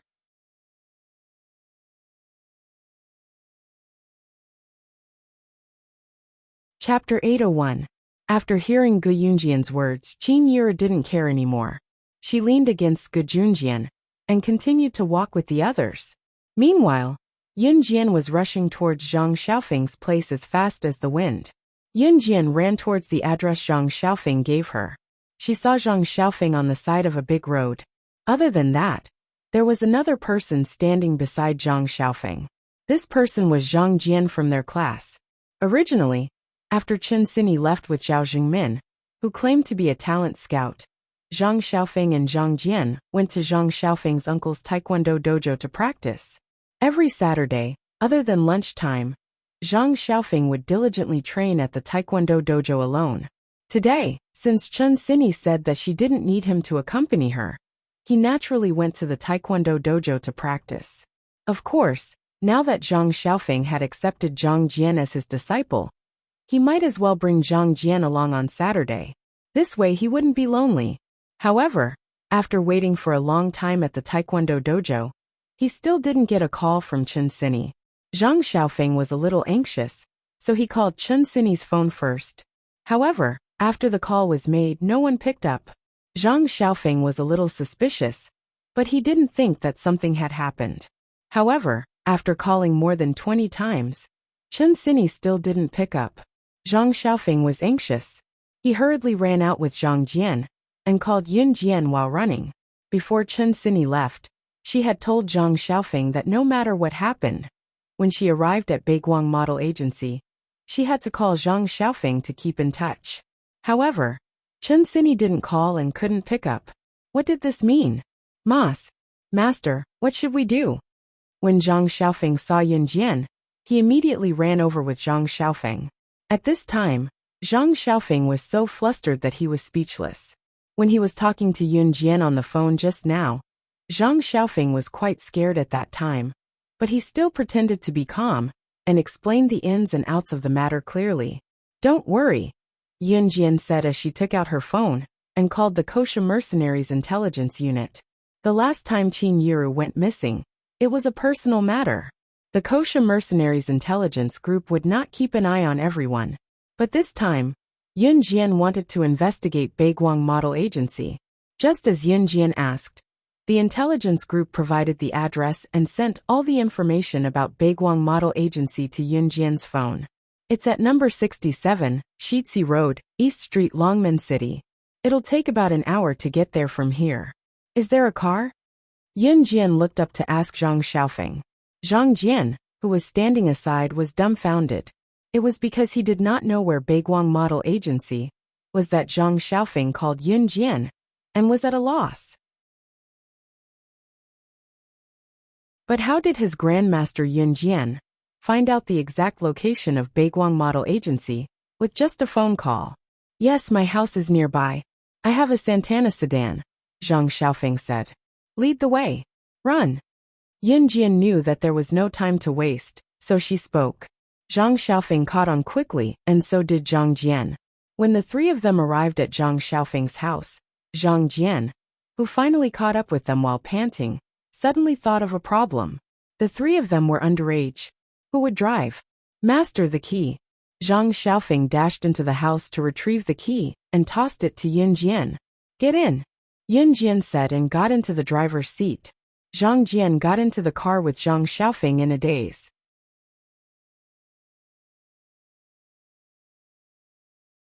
Chapter 802. The moment Yunjian stepped on the accelerator and the car sped off, Zhang Jian's chubby face was blown out of shape by the wind because the car window was rolled down. Zhang Jian felt an unprecedented speed, like he was riding a roller coaster in an amusement park. His heart almost stopped beating from the shock. Oh God, who could tell him why Yunjian was so fast? Zhang Xiaofeng was already used to Yunjian's style. He was only worried about Chen Xinyi's condition now. Therefore, to Zhang Xiaofeng, the faster Yunjian drove, the better. Yunjian's car was indeed fast. She drove at a speed of 100 miles per hour in the crowded downtown area. The car was like thunder and lightning, scaring the passers-by into retreating. An hour's walk, which was equivalent to a 20-minute car ride, would only take 5 minutes for Yunjian. Zhang Jian could still feel his legs shaking like springs, even after he got out of the car. In spite of it, when he saw Yunjian and Zhang Xiaofeng walking toward the skyscraper in front of them after getting out of the car, he quickly followed them with his trembling body. Zhang Jian was plump and did not look like much, but he was quite fast. He was not as fast as Yunjian and Zhang Xiaofeng, but he was already considered fast among normal guys. Yunjian and Zhang Xiaofeng ran in front. It was a skyscraper that was more than 10 stories tall. It was already impressive to build a skyscraper with more than 10 stories in Longmen City in 1999. If one were to look at it from afar, there were a few golden words hanging on the roof of the skyscraper. Baiguang Model Agency. Yunjian and Zhang Xiaofeng were already at the entrance, but before they could enter, they were stopped by a receptionist who looked like a model. "I'm sorry, ordinary people aren't allowed in here." The receptionist extended her arm to stop Yunjian and Zhang Xiaofeng boldly. This kind of entertainment company usually didn't allow people other than the staff to enter. This was because there were still many artists in the entertainment company. Moreover, if there were non-staff members in the company, it would be troublesome if they were fans of a certain artist. Therefore, ordinary people were usually not allowed to enter this place, unless they were here for an audition or were brought in by someone who worked here, like Zhao Jingmin. Zhang Jian stood at the back and watched. He suddenly felt a little anxious. He had just found the place and was blocked. He couldn't enter. Just as Zhang Jian was thinking about this, Yunjian's cold voice sounded. "Get out of the way." "I'm sorry, I'm just being fair," the lady said. Yunjian lifted her leg and used her knee to kick the hostess's abdomen. After being kicked by Yunjian, the hostess fell to one side. Taking advantage of this gap, Yunjian shouted to Zhang Xiaofeng, who was standing behind her in a daze, and Zhang Xiaofeng, who was used to her style, "Let's go." With that, the three of them stepped inside. Security, Security! Someone forced their way in. The hostess shouted as she held her stomach. Her tone towards Yunjian just now was neither cold nor warm. Now that she was kicked, she hated Yunjian even more. For a place like Baiguang Model Agency, they naturally hired a lot of staff and security guards. They were afraid that troublemakers would come looking for trouble. Therefore, in a short while a large group of tall and strong security guards appeared in front of Yunjian, and the other two. Where did this little girl come from? How dare you cause trouble here? Get out of here! The leader of the security guards shouted at Yunjian. At the same time, he waved the stun baton in his hand. Zhang Jian looked at the security guards with stun batons, and immediately shrank back in fear.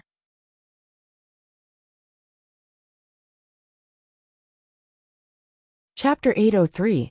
With that, a butterfly knife appeared in Yunjian's hand. Yunjian had just bought the butterfly knife, and had yet to use it. Today, she would use it on the security guards. F***ck. Zhang Jian could not help but exclaim softly when he saw Yunjian pulling out a knife. However, he quickly reacted. Yunjian was prepared. She had a knife with her at all times. This made Zhang Jian proud. His grandmaster was indeed the killing god of Team Monarch. Even her posture was so cool. However, Zhang Jian still glanced at Yunjian worriedly. Although Yunjian had a butterfly knife in her hand, the security guards had electric batons in their hands. These batons were electrified. As long as it came into contact with the power source, although it would not kill the person who was hit would feel a strong electric shock. After that, the person would feel numb and weak all over, losing the ability to move in an instant. Even if Yunjian was superhuman, she would not be able to avoid this. Therefore, Zhang Jian was still very worried. Moreover, there were so many security guards. With so many security guards surrounding Yunjian, no matter how powerful Yunjian was, there was no guarantee that she would not be hit, right? Just as Zhang Jian was thinking about this, one of the security guards growled, F***ck, this young lady even has a knife. Isn't she looking for trouble? The security guard who was the leader then shouted at Yunjian, young lady, put down the knife and leave with your friends. Then we won't make things difficult for you. Otherwise, don't blame us for being rude. With that, the security guard turned on the switch of the electric baton in his hand. Once the switch was turned on, the electric shock head of the electric baton immediately sizzled. In fact, the security guard was also afraid of the butterfly knife in Yunjian's hand. After all, if Yunjian were to stab randomly, there were only a few security guards present. He could easily get stabbed. Moreover, it was not easy to find a job. The security guard's salary was very low. If he were to lose his life for such a meager salary, would it not be worth it? Therefore, the security guard turned on the power switch of the stun baton in his hand. His purpose was to intimidate Yunjian and Yunjian, so that they could leave on their own. We will not leave, unless you hand over my cousin. Zhang Xiaofeng glared at the group of security guards in front of him. He was so angry that his teeth itched and his whole body trembled. At the thought that something might have happened to Chen Sini, Zhang Xiaofeng felt a lingering fear. He also hated himself for not coming with Chen Sini. If something bad really happened to him, then how was his cousin going to live? The leader of the security guards immediately knew what was going on. Their company's talent scouts loved to abduct beautiful and gullible girls to come over for auditions. In fact, on the surface, it was said to be a film and TV series, but in fact, it was filming something that could not be described in words. Moreover, there were unspoken rules in the company that everyone was aware of.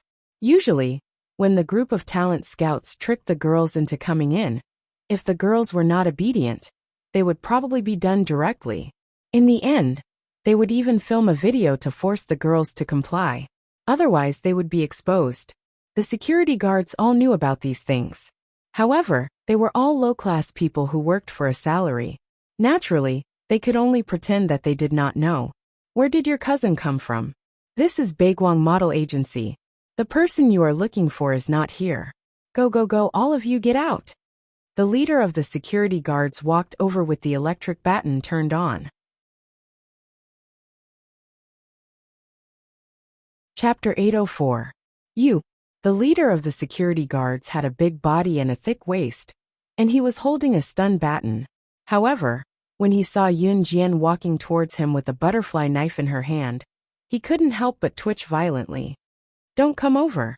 Little girl, I'm telling you, if you come over again, don't blame me for being rude," the security guard said as he took 2 steps back and tightened his grip on the stun baton. Judging from the security guard's appearance and disposition, it was obvious that he was quite afraid of the knife in Yun Jian's hand.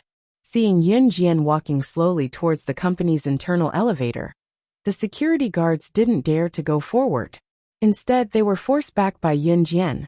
There were many staff members walking around in Baiguang Model Agency. When they saw Yun Jian and the other 2 rush in, they couldn't help but stop and watch. However, most of them stood far away. There were many models and artists in Baiguang Model Agency. Generally, famous models and artists wouldn't appear here. Therefore, those who could stand and watch were mostly unknown people. At this moment, these people were all standing far away. Everyone was watching the situation from afar. Some of them were even faintly shocked. Many of the unknown models and artists present were tricked into the agency like Chen Sini and were forced to sign the contract. Therefore, these people stood far away and watched Yun Jian, holding the knife, slowly walk towards the security guards who had begun to retreat and surrounded Yun Jian and the other 2 in a semicircle. It wasn't hard to see that Yun Jian and the other 2 were here to look for someone. The 3 people's friend was most likely a little girl who was tricked into the agency, like some other models and artists. Although Yun Jian was holding the knife and forcing the security guards to retreat, Yun Jian only had 1 knife in her hand. The security guards were holding stun batons in their hands. As long as someone was touched by them, they would lose all their strength. Did this little girl really have the ability to dodge the stun batons in the hands of these security guards? This little girl is so pretty. It's a pity that she's brainless. How dare she come to Baiguang and cause trouble? It's not like no one has come to cause trouble before. But every time, they were all beaten up and chased out. Some staff members were already standing in the distance and whispering to each other. "Isn't that so? How can anyone who enters Baiguang leave?" In the end, he was still forced to be naked. A soft conversational voice could be heard.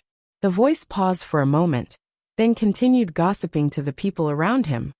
"I heard that a little girl came to Baiguang a while ago, right? She thought that we could really shoot movies and dramas here. But in the end, she was so desperate that she had to take off all her clothes to film." The words that followed were self-evident. The employees of Baiguang actually knew what kind of company this was. But even if they knew, for people like them who were paid, it was naturally better to avoid unnecessary trouble. They would not bother if they could. At this moment, the leading security guard waved to the other 4 security guards beside him. Obviously, Yun Jian, who was standing at the front, seemed to be more difficult to deal with, so they planned to face Yun Jian and the other 2 to deal with Yun Jian. As for the other 2 security guards, they were going to subdue Zhang Xiaofeng and Zhang Jian respectively. The 2 security guards standing at the side pounced on Zhang Xiaofeng and Zhang Jian respectively. The 3 security guards in front waved their stun batons at the same time and ran toward Yun Jian.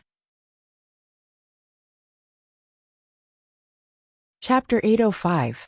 The 2 security guards had already taken the initiative to attack Zhang Xiaofeng and Zhang Jian. Zhang Jian had never encountered such a situation before. If Zhang Jian was considered a bully in school, then he was nothing once he left school. Therefore, when he saw the 2 security guards surrounding them, Zhang Xiaofeng pulled Zhang Jian away and confronted the 2 security guards. Zhang Xiaofeng had learned martial arts from Yun Jian for a long time. Although his current ability was not enough to fight against high-level Secret Service assassins, he could still deal with the 2 security guards. However, the main reason was that Zhang Xiaofeng did not have a weapon in his hand. Otherwise, the 2 security guards would not be able to do anything to Zhang Xiaofeng. Therefore, Zhang Xiaofeng could only use the method that Yun Jian taught him to dodge the attacks of the 2 security guards. Zhang Xiaofeng planned to keep the 2 security guards from approaching him. He planned to wait until he found the weakness of the 2 security guards. Then he would attack and win with one move. Zhang Jian was pulled away by Zhang Xiaofeng. But he was very worried about Zhang Xiaofeng and Yun Jian. Therefore he shouted, "Master, Grandmaster, be careful." However, just as Zhang Jian shouted, he saw a figure in front of him. He saw that the 3 security guards who were approaching Yun Jian were still slowly approaching Yun Jian.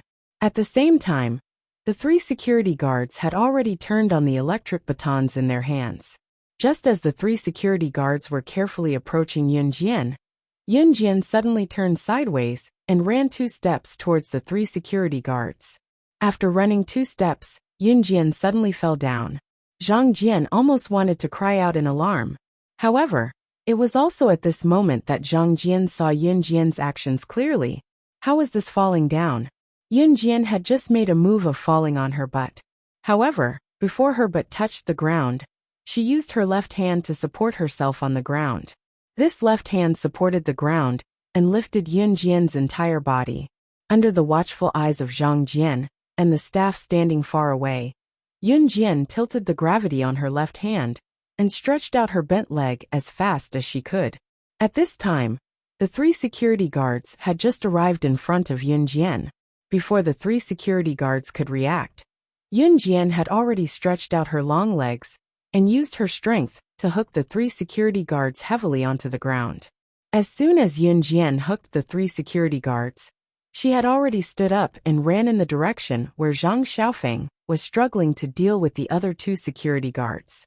As for the 3 security guards who tried to hit Yun Jian with the stun baton, they fell to the ground with their heads hitting the ground.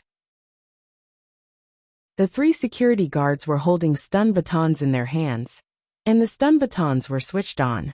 The moment the 3 security guards fell to the ground, their hands went limp, so the stun batons fell from their hands, and the stun batons heavily hit their own bodies. Zizi. The 3 security guards were immediately hit by the stun batons. Their bodies went limp, and they could no longer move. However, Yun Jian's move just now was enough to shock everyone. How could this little girl be so powerful? 3 security guards were all subdued by her in an instant. Just when everyone thought of this, a beautiful voice suddenly sounded in their ears. "Get out of the way!" Yun Jian let out a sigh. She had already run toward the 2 security guards who were trying to stun Zhang Xiaofeng. When Zhang Xiaofeng heard Yun Jian's voice, he immediately stepped back. Yun Jian took over Zhang Xiaofeng's position and confronted the 2 security guards. Yun Jian ran 2 steps in that direction. Suddenly her whole body jumped slightly.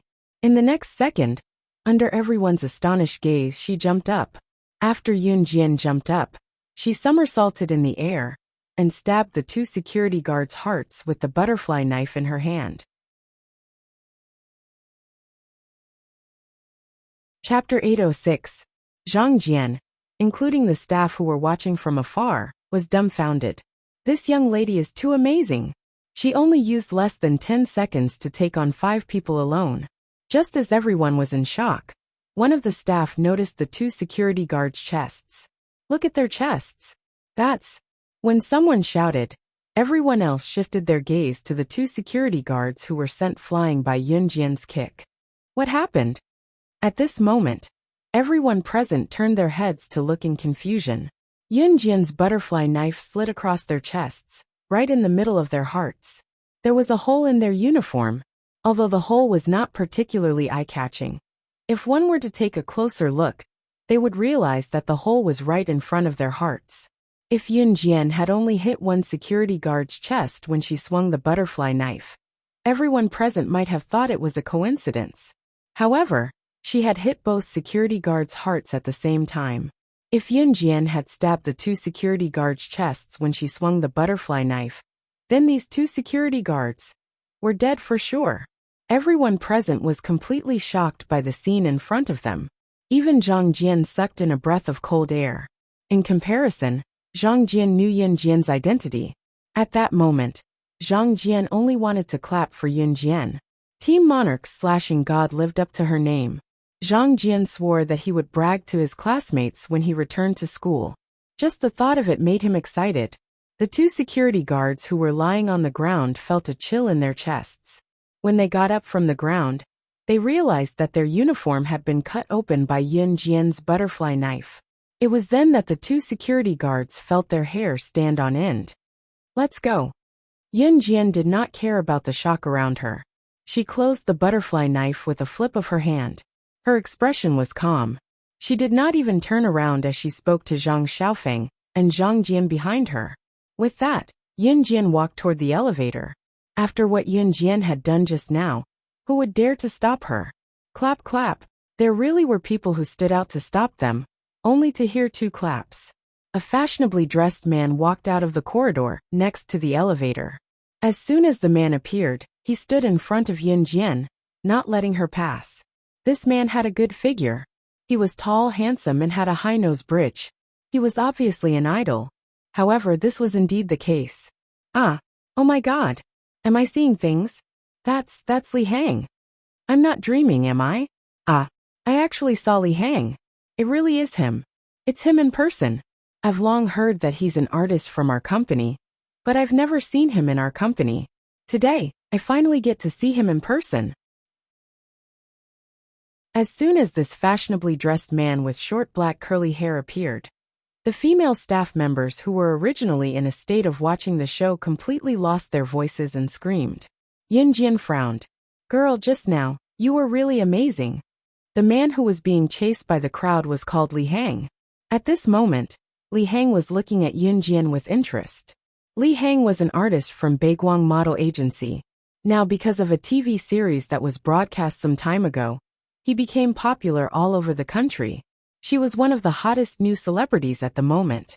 The scene of Yun Jian knocking down a few security guards just now made Li Hang even more interested. Thus, he stood in front of Yun Jian and looked at her with a wicked smile. Yun Jian, who had caught Li Hang's attention, was the envy of all the girls present. Chapter 807. As Yun Jian spoke, she planned to walk around Li Hang and head for the elevator. Zhang Xiaofeng and Yun Jian followed Yun Jian to the elevator. The more time they wasted, the more danger Chun Sini would be in. Actually, even if she didn't say it, Yun Jian and the other two would definitely be able to guess where Chun Sini had been taken and what she would do after disappearing for such a long time. Hearing Yun Jian tell Li Hang to scram, some of the staff present couldn't hold it in anymore. Especially some of Li Hang's female fans, who rushed over after hearing Yun Jian's words. How dare you be so rude to our Hung Hung? Damn woman, don't think that you can play hard to get just because you're pretty. Our Hung Hung will never fall for you. How dare you insult my favorite idol like this? Go to hell. A large group of staff rushed over, as if they wanted to show off in front of Li Hang. They blocked the elevator and refused to let Yun Jian pass.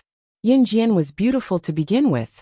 Her fair and supple skin paired with her curvy figure that was perfectly proportioned. Any man who saw her could not help having the urge to have her all to himself. Li Hang, who was standing on the second floor where the staff were not allowed to enter, came down because he was completely captivated by Yun Jian. One reason why Li Hang came downstairs was because of Yun Jian, and another reason was that he enjoyed the feeling of being the center of attention. He also knew that he was very outstanding. Because of the recent TV series, he had indeed become popular. So when he saw Yun Jian's actions just now, his interest was doubled, and he wanted to go downstairs and flirt with her. However, he didn't expect her to tell him to scram. Ever since he debuted, Li Hang had always thought that he was handsome. His facial features were surprisingly well-defined and manly, and he was the most popular look for girls. However, Yun Jian actually told him to scram? This was a serious blow to Li Hang's self-esteem. A group of female staff members, who were also Li Hang's female fans, blocked Yun Jian's path in order to express themselves.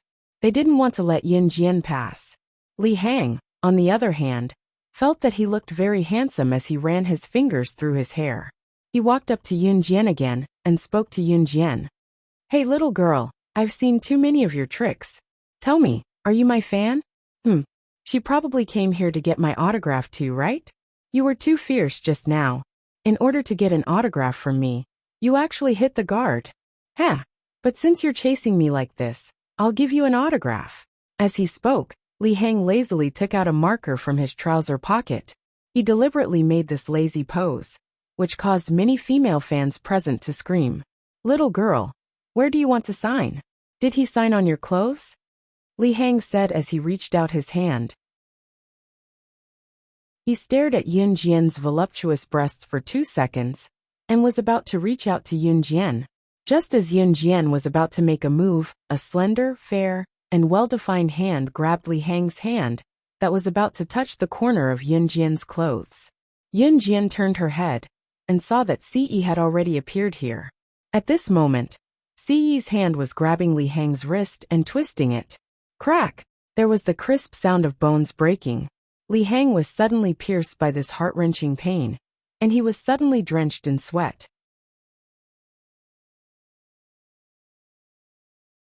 Chapter 808. Ce, who had suddenly appeared, grabbed Li Hang's wrist and ruthlessly broke it. When the people present saw this scene, they were all shocked to the point of astonishment. With the crisp crack just now, it was obvious that Li Hang's wrist had been completely broken. Li Hang, who had his wrist broken, held his hand and took 3 steps back in pain. At this moment, Li Hang felt a piercing pain. Who was it? Who dared to speak to him in such a tone? Didn't the other party know that he was the superstar Li Hang? How dare he treat him like this, and say such things? Wasn't he afraid of being beaten up by his fans? Li Hang immediately looked up, and saw a handsome face that angered both men and gods. Ce's facial features were just right. His handsome face gave people a feeling of disbelief, and his spirited eyes were so deep that they seemed to be bottomless. Even Li Hang, who was also a man, couldn't help but tremble when he saw them. Moreover, Li Hang was at most 1.75 meters tall. He relied entirely on his looks to support himself. Usually, he relied on this delicate and handsome face to abduct girls everywhere. There were many male celebrities who were taller than Li Hang, but there weren't many celebrities who were more handsome than him. Therefore, with this handsome face that he thought was not bad, Li Hang also attracted a large number of female fans. Some time ago, he even made the headlines and became the target of everyone's adoration. Of course, this was all before he met Ce. If it was in the past, how could these female fans still sit still when they saw their idol's wrist broken? This was their idol. Just as these female fans raised their heads and were about to flare up, they saw Ce's shockingly handsome face. For a moment, all the vulgarities that were about to come out of their mouths were all swallowed back down. Ce and Li Hang weren't on the same level at all. Moreover, Ce was not only half a head taller than Li Hang, but Ce's appearance also surpassed 10 or 100 Li Hangs. This made Li Hang suffer a huge loss. This was especially true for Li Hang, who had always prided himself on his good looks. Now that he had suddenly met someone who was taller and more handsome than him, Li Hang's heart immediately sank to the bottom of the valley. In the entertainment industry, people were judged by their looks. Why are you here? However, before Yun Jian could finish her sentence, Ce held her hand and led her to the elevator. Zhang Xiaofeng, who was behind them, was about to go crazy. When he saw Ce holding Yun Jian's hand and walking forward, he hurriedly followed without a word. Zhang Jian also had eyes. Although he didn't know who Ce was, he quickly followed her. As soon as Ce appeared, he attracted the attention of most of the women. However, due to Ce's cold expression and handsome face, which looked like he would kill anyone who dared to stop him, no one present dared to stop Ce. When Ce pulled Yun Jian over, the female fans who were blocking Yun Jian's way couldn't help but step aside and look at Ce with infatuated eyes. Li Hang glared at Ce with hatred. At the same time, he looked at Yun Jian with infatuation as she disappeared into the elevator. At this moment, Yun Jian had already entered the elevator with Ce. However, at this moment, Zhang Xiaofeng and Zhang Jian were still standing in the narrow elevator. As soon as they entered the elevator and the doors closed, Yun Jian said to Zhang Xiaofeng, who was standing by the elevator button, 5th floor.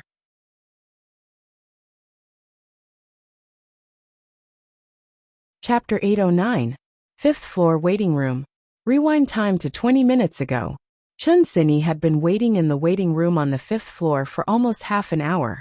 There were 5 or 6 girls waiting with her. All of them had great figures, great skin, and outstanding looks. Chen Xinyi's hands were intertwined. She was very worried that she wouldn't be chosen. There was a door in front of the waiting room. Behind the door was the audition room. She heard that the audition was like filming. There would even be a cameraman beside her to record her movements. Zhao Zhengmin said that as an actress, she had to look like she was on camera at all times. Therefore, Chen Xinyi was very nervous at this moment. As the waiting room was too noisy, Zhao Zhengmin requested Chen Xinyi to temporarily confiscate all her belongings other than her clothes when she entered the waiting room. Chen Xinyi originally wanted to call Zhang Xiaofeng to tell him that she was safe, but now that her phone was confiscated, she couldn't contact Zhang Xiaofeng at all. Creak! The door of the audition room was opened again. A girl ran out crying, as if she had been greatly wronged. Because the waiting room and the audition room were not connected, Chen Xinyi, who was sitting in the waiting room, couldn't hear the sound of the audition room at all. But then again, how could she hear the contents of the audition? And the girl who ran out just now probably didn't get chosen again. Chen Xinyi took a deep breath and secretly cheered herself on. When she thought about how Zhang Xiaofeng would look at her with admiration if she succeeded in the audition and got a supporting role, Chen Xinyi felt excited all over. Where's number 16? At this moment, someone walked out of the audition room and shouted at the door. Chen Xinyi was number 16. Chen Xinyi had been looking at her number for a long time, so when she heard someone say her number, she quickly stood up and said, "It's me. Come in." The man who came out to greet them scanned Chen Xinyi from head to toe with an unscrupulous gaze and said, Yeah. Chen Xinyi had been waiting for a long time. When she heard that it was her turn, she excitedly followed him in. The moment Chen Xinyi entered the audition room, the man who had called Chen Xinyi unlocked the door. When Chen Xinyi saw that the man had locked the door, she couldn't help but turn around to take a look. She felt a little strange in her heart. However, Chen Xinyi didn't think too much about it. When she walked over, she even looked around. How strange. Why were the doors and windows of this place tightly shut? But Chen Xinyi didn't think too much about it. "Come here, Xiaoyi, come here." Zhao Zhengmin, who had been sitting there for a long time, waved at Chen Xinyi affectionately. Chen Xinyi walked over.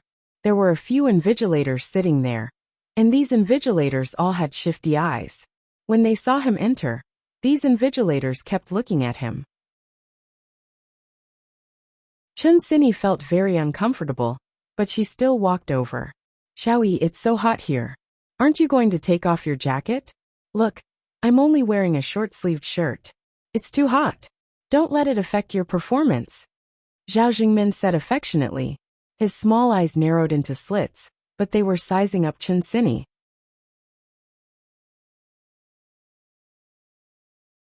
Chapter 8:10. "Aya, take it off. What are you afraid of? We're all on the same side." Zhao Zhengmin walked over and helped Chen Xinyi take off her jacket. Chen Xinyi had a short-sleeved shirt inside, and it was a pink girl-style shirt.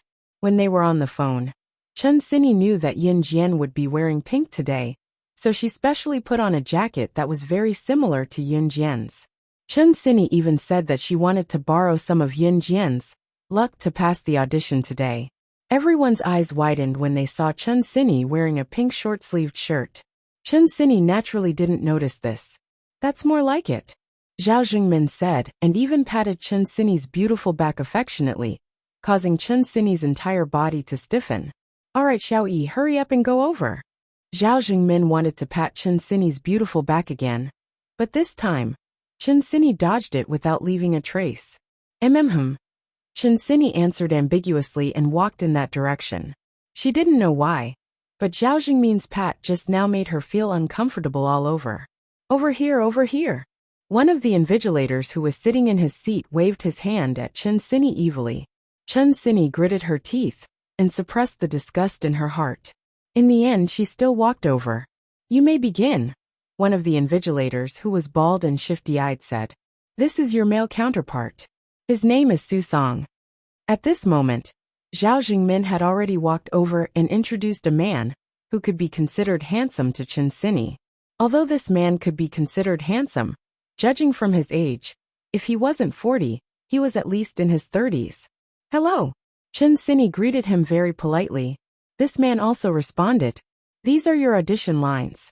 There are only 3 short lines. You can remember them without memorizing them." At this moment, Zhao Jingmin handed Chen Sini a piece of paper with the script on it. "The rest will depend on your performance on the spot," Zhao Jingmin then reminded her. At this moment, Chen Sini took the script in her hands and stared at it for a while. This script. Chen Sini just glanced at it, and she was shocked by the words on it. There were only 3 lines written on it. Don't touch, I beg you." If Chen Sini still didn't know what was going on, then she would have lived life for the past 10 years in vain. This was basically filming that kind of film. "What's wrong? Can we begin? This is such a good opportunity. You have to seize this opportunity. Who knows? If you're eyes. I don't want to film anymore. I want to go home." Chen Sini was at a loss as she blushed and said to the people present. Then she was about to run out of the door. However, just as Chen Sini ran 2 steps towards the door, Zhao Jingmin grabbed her clothes and stopped Chen Sini. F***CK. I'm talking to you peacefully and you don't want to listen, right? Zhao Jingmin said as he slapped Chen Sini to the ground. "Su Song, get her. Strip her naked. This woman dares to challenge me." Zhao Jingmin immediately shouted, as if he had changed into a different person. Su Song ran over and pinned Chen Sini down on the sofa after hearing that.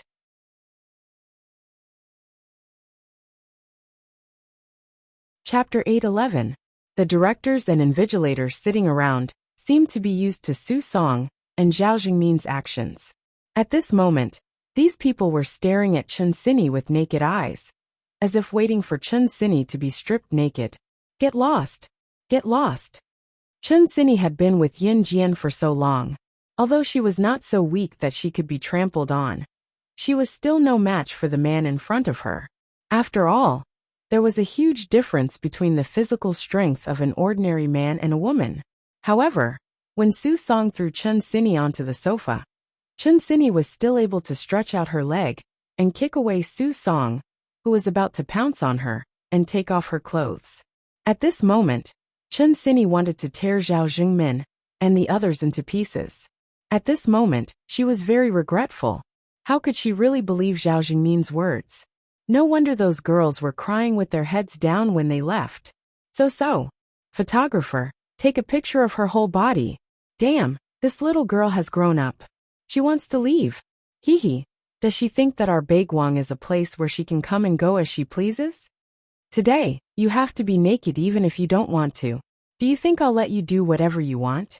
Zhao Jingmin changed his friendly appearance from before.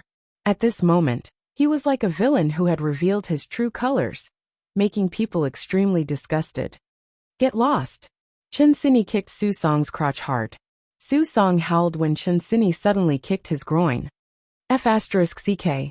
Su Song was on the verge of exploding. F***CK your sister Su Song. Are you eating sh**t? You can't even handle ab**tsh. Hurry up and do it. Zhao Jingmin saw that Su Song had not taken off Chen Sini's clothes after being kicked by Chen Sini for so long. He spat out a mouthful of vulgarities and was about to take action himself. Actually, Baiguang Model Agency was an entertainment company on the surface. In fact, it was indeed an entertainment company. However, Baiguang was just a model agency. Basically, the company was made up of models, and those models were only promoted because of the unspoken rules. Other than that, they made money by shooting nude films. Of course, if they knew that they were filming this kind of film, who would be willing to film it? Therefore, Zhao Jingmin and his group came up with this idea. They used the Baiguang Model Agency's name to recruit a large group of young girls who were interested in acting and brought them here for an audition. In the audition, if the young lady was willing to obediently submit after a few words of persuasion, everyone would be happy. However, if he met a disobedient girl like Chen Sini during the audition, he would directly strip her naked, from her toes to every part of her body. If she still refused to listen to him, he would have Su Song deal with her directly. If he recorded the entire process, would the little girl dare to be disobedient? If she was still disobedient, he would send all these videos to her school. Reality proved that there was no girl who wasn't afraid of these things being exposed. Therefore, with these recordings, they would do whatever Zhao Jingmin wanted them to do. Even the young ladies who had been recorded by Zhao Jingmin and the others were forcefully raped by Zhao Jingmin and the others. Not only that, but those young girls were also asked to take a lot of nude photos and post them on certain websites for sale. Their methods were quite cruel, enough to ruin the life of an innocent young lady. Chen Xinyi struggled crazily as she sat up. At this moment, Chen Xinyi only had one word in her mind: run. She must escape. Otherwise, she would rather die. Damned woman, run. Still running. Let's see how you can run. Zhao Zhengmin grabbed Chen Xinyi's clothes and gave her another hard slap. Chen Xinyi was slapped hard. These 2 slaps had already bruised her face. Chapter 8:12. Chen Xinyi's kick landed squarely on Zhao Jingmin's abdomen, causing him to fall to the ground from the sudden force. Chen Xinyi ignored the pain on her face as she kicked Zhao Jingmin away and tried to run towards the door. Open the door. As long as she opened the door, the girls outside would hear her. As long as someone ran out, she would be saved. Chen Xinyi only wanted to run now. She ran with all her might. F***ck. How dare you kick me? You B***tch. I'm going to F***ck you to death today. Zhao Jingmin, who was kicked to the ground by Chen Xinyi, howled in pain. After standing up, Zhao Jingmin cursed and ran towards Chen Xinyi with a gloomy face. Chen Xinyi quickly reached the door with her slender legs. As soon as she reached the door, she reached out her hand and grabbed the door handle. Just as she grabbed the doorknob, she felt someone fiercely pull her clothes and violently drag her back. Zhao Jingmin's strength was very rough. He dragged Chen Xinyi all the way and threw Chen Xinyi onto the sofa. Ah! Chen Xinyi punched and kicked Zhao Jingmin crazily again. You B***tch. I'm going to F***ck you to death right now. Zhao Jingmin said as he unbuckled his belt and walked towards Chen Xinyi. F***ck off. F***ck off. I'm going to kill you. Chen Xinyi wished that she had Yin Jian's strength. That way, she wouldn't be so helpless. At this moment, Chen Xinyi's eyes were filled with despair. She now regretted coming here with Zhao Jingmin and even handing over her phone. She knew that Yin Jian was still having dinner at the hotel, so she definitely didn't know that she would encounter such a thing. Chen Xinyi bit her lips hard at the thought of this, causing her to bleed, but she did not let her tears fall. Chen Xinyi was prepared to die when she saw Zhao Jingmin unbuckling his belt and walking towards her. She saw a vase not far from her. You B***tch. I'm going to F***ck you. Zhao Jingmin said as he pounced on Chen Xinyi. At this moment, Chen Xinyi suddenly pounced towards a long table in the distance. What is she doing? One of the invigilators saw this and couldn't help but exclaim. Quick! Stop her! At this moment, Yin Jian and the others had just walked out of the elevator. Ce was holding Yin Jian's hand. Zhang Xiaofeng was already used to it, while Zhang Jian was shocked and silent. He was wondering what kind of man was worthy of Yun's. Wasn't he here? Although he didn't know who he was, he could still feel his. It was enough to make everyone around him tremble. If one were to ask how Ce could find Yin Jian, it was because Yin Jian had her phone with her at all times. As long as one knew the program, it wasn't difficult to track Yin Jian's phone. The Yanhan organization was full of talents. How could they not find out such a small thing? Moreover, Yin Jian didn't install an anti-intrusion system, so Ce could easily find out her location. This is the 5th floor. It feels so quiet and empty. Master, where is Xinyi? Zhang Xiaofeng was anxious as soon as he stepped out of the elevator. Turn left at the end, and you'll reach the waiting room, Yin Jian said. Then, Yin Jian and the others ran in that direction. The Baiguang Model Agency's building was indeed huge.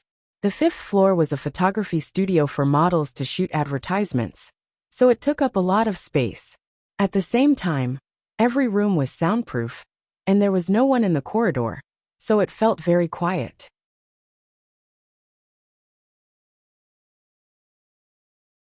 Chapter 8:13. Yin Jian and the rest didn't waste any time.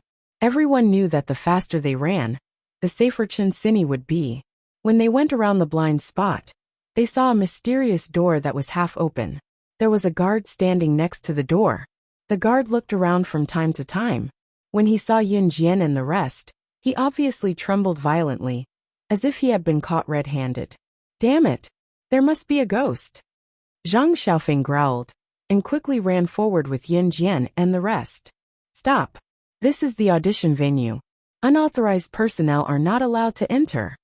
The guard standing guard at the door like a thief stopped Yun Jian, and the rest when he saw them running towards him. Baiguang Model Agency had its own rules. Some places were off-limits to staff members, while others were off-limits to outsiders. However, just by looking at the eyes of the gatekeeper, who was guarding the door, and not letting anyone in, it could be seen that the gatekeeper didn't want anyone to enter. Otherwise, it was just an audition venue. There wouldn't be guards standing guard at the door. Get lost! Zhang Xiaofeng ran in front. Whenever he thought that something might happen to Chen Sini, he would kick the guard's abdomen. You! The guard had just come back to his senses when he was kicked away by Zhang Xiaofeng. Zhang Xiaofeng's outburst was terrifying. Yun Jian narrowed her eyes. Her apprentice indeed had potential. The gatekeeper who was sent flying by Zhang Xiaofeng's kick almost spat out a mouthful of blood. At that moment, the guard's heart was about to break down. Zhang Xiaofeng took the lead and opened the mysterious door. Yun Jian and Si followed suit. Zhang Jian was the last to run. Just as he was about to enter the mysterious door, he suddenly stopped and looked at the guard who was kicked away by Zhang Xiaofeng. Suddenly he became interested. Then, Zhang Jian's fat body slammed onto the guard's body. Zhang Jian cursed. I'll crush you to death, I'll crush you to death. Hey, take this. As soon as he finished speaking, Zhang Jian's butt slammed into the guard's abdomen. Before the gatekeeper could even react from the pain of being kicked away, Zhang Jian's fat body, which weighed at least 160 to 17 kilograms, landed on top of him in the next second. At that moment, the guard fainted on the spot. At that moment, Yun Jian Ce and Ce had already entered the waiting room. Why isn't it done yet? We've been waiting for so long. When they arrived at the waiting room, Yun Jian saw 4 to 5 girls sitting there. They looked to be about the same age as Chen Sini. One of them was chatting with a girl beside her. The audition takes at least 20 minutes. I really don't know what's going on inside. It's so boring to wait. It's already good enough that we have the chance to audition. You should be content. 2 girls were chatting by the side. When Yun Jian, Ce, and Ce walked in, the 4 to 5 girls present all looked over. When they saw Ce, their faces instantly flushed red. Ah, you guys, are you here for the audition too? One of the 2 girls who were chatting shyly looked at Ce. She immediately abandoned the other girl and ran over. Have you seen a girl? She's this tall. She has 2 ponytails and is wearing a pink top. Her smile is very sweet. Zhang Xiaofeng stood out and asked urgently. In order to look unique today, Chen Sini purposely tied 2 ponytails and wore a pink top. She looked very cute.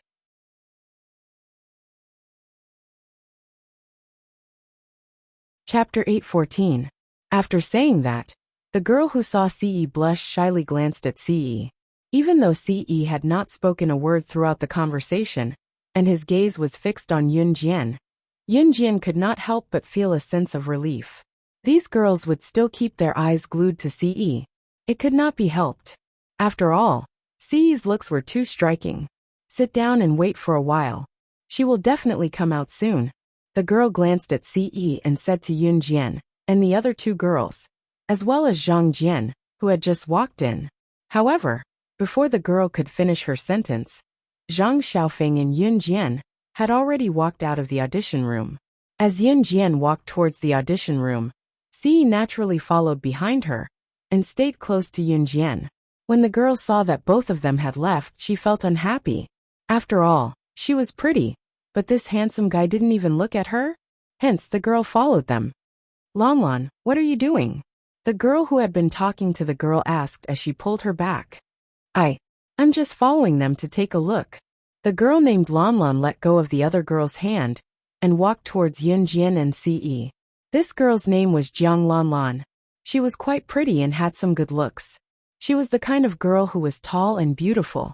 When Jiang Lanlan saw that Ce was ignoring her, she pursed her lips and followed them. Don't go over there.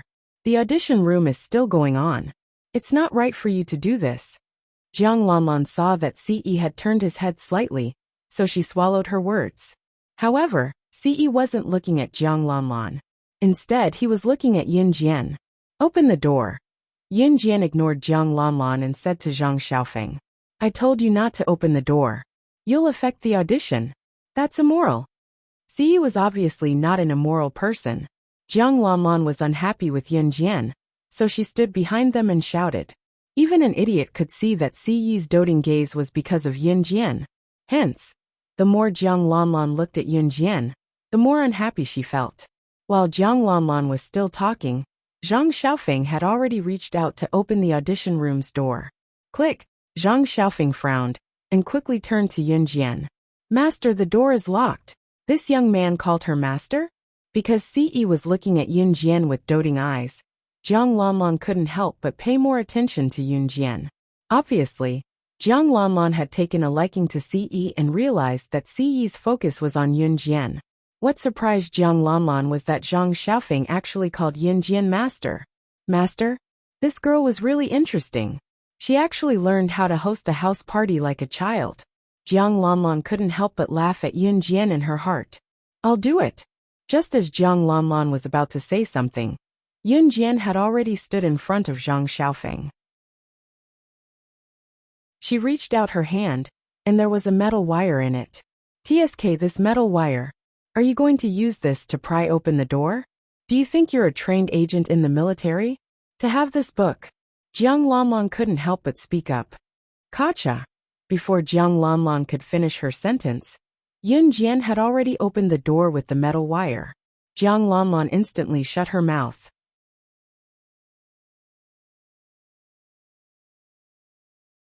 Chapter 8:15. Just as Jiang Lanlan was about to say something, Yin Jian had already kicked the door of the audition room open. You! Jiang Lanlan had just uttered a word when Yin Jian had already walked into the room. Once the soundproof door was kicked open, the sound from inside the room could be heard everywhere.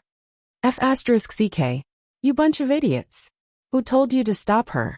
You even let her commit suicide. What should we do now? What should we do now? Zhao Jingmin's voice was like waves of waves that splashed into everyone's ears. However, when his voice reached the door, a few girls who were standing at the door immediately stood up. Suicide? What's going on? Hearing the word suicide, Yin Jian and Zhang Xiaofeng dashed into the room. Ce's eyes flickered slightly, but she also entered the room as fast as she could.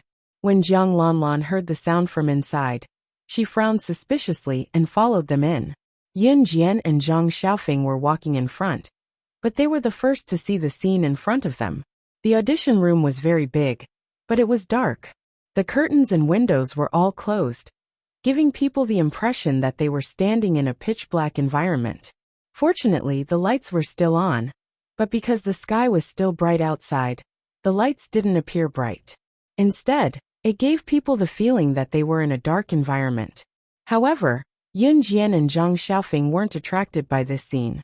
What attracted them was Chen Xini, who was lying in a pool of blood. From afar, they could see a broken vase on the ground. The vase was shattered into pieces, and one of the pieces was in Chen Xini's hand. This piece of vase had already cut through Chen Xini's left aorta, and Chen Xini's aorta was gushing with blood. Even if the people in the room didn't deliberately think about it, they could still imagine what had happened. Chen Xini was lying on the ground, but her stubborn gaze touched everyone's heart. A warrior would rather be killed than humiliated. Who said that only men could do this? Chen Xini did the same. He would rather die than submit to humiliation. The moment she saw Yin Jian, Zhang Xiaofeng, and the others, Chen Xini's vision gradually became blurry. Her eyelids were struggling to move up and down, and in the end, she closed her eyes. How nice! Zhang Xiaofeng did not give up on her, and Xiao Jian was here too. When they saw this scene, Yin Jian and Zhang Xiaofeng's eyes instantly turned bloodshot. They had the feeling of wanting to tear the person in front of them apart.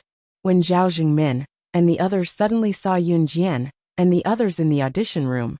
He was so scared that his whole body trembled slightly. Why is she here? Zhao Jingmin watched as Yun Jian and Zhang Xiaofeng ran over. For some reason his heart trembled violently. It felt like his heart was being pounded hard by something, making it hard to breathe. In spite of it, Yun Jian and Zhang Xiaofeng ignored Zhao Jingmin and the others, bypassing them and going straight for Chen Xinyi. It was fortunate that Chen Xinyi had just cut her aorta. There was still time for Yun Jian and Zhang Xiaofeng to make it. Hiss. Yun Jian ran to the curtain and pulled it open immediately, tearing off 2 long pieces of cloth. Don't touch her yet, I'll do it, Yun Jian said as she ran over and lifted Chen Xinyi's wrist gently, pressing one of the pieces of cloth on Chen Xinyi's wrist where it was bleeding. Then, Yun Jian used the other piece of curtain cloth as a rope and tied it near Chen Xinyi's heart joint.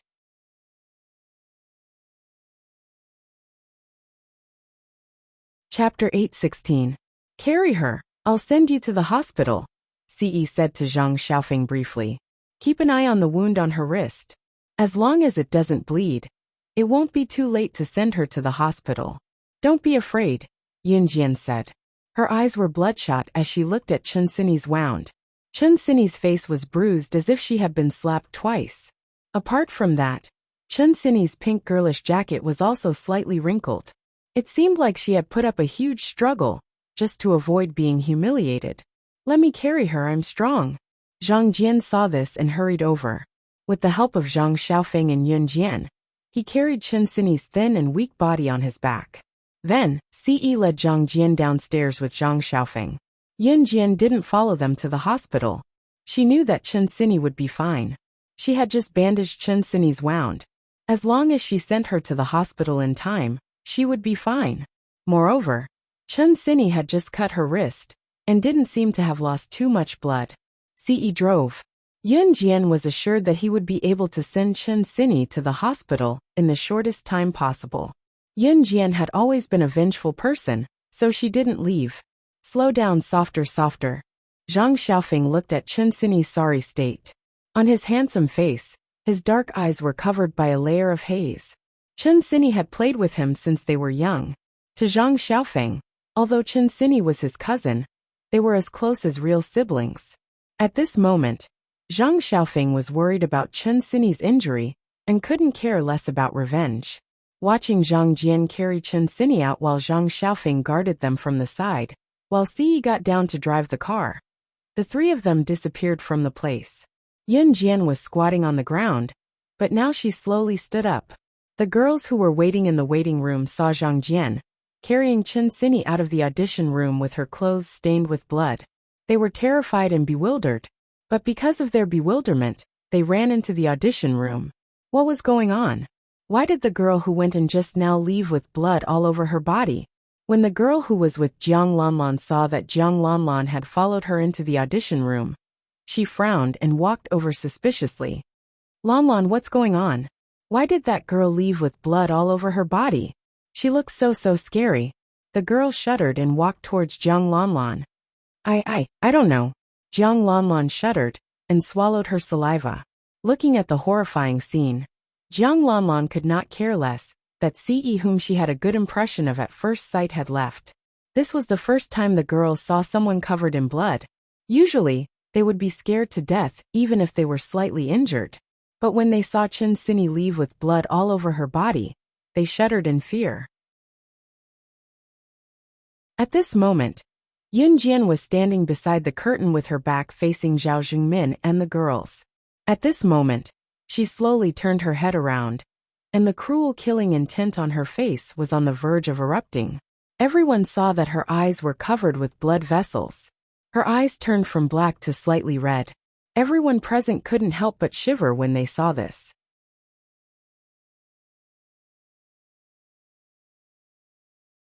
Chapter 8:17. Zhao Jingmin's whole body was trembling. He didn't know why, but Yun Jian gave him a different feeling than before. When he met Yun Jian in the bridal shop, Zhao Jingmin's eyes lit up.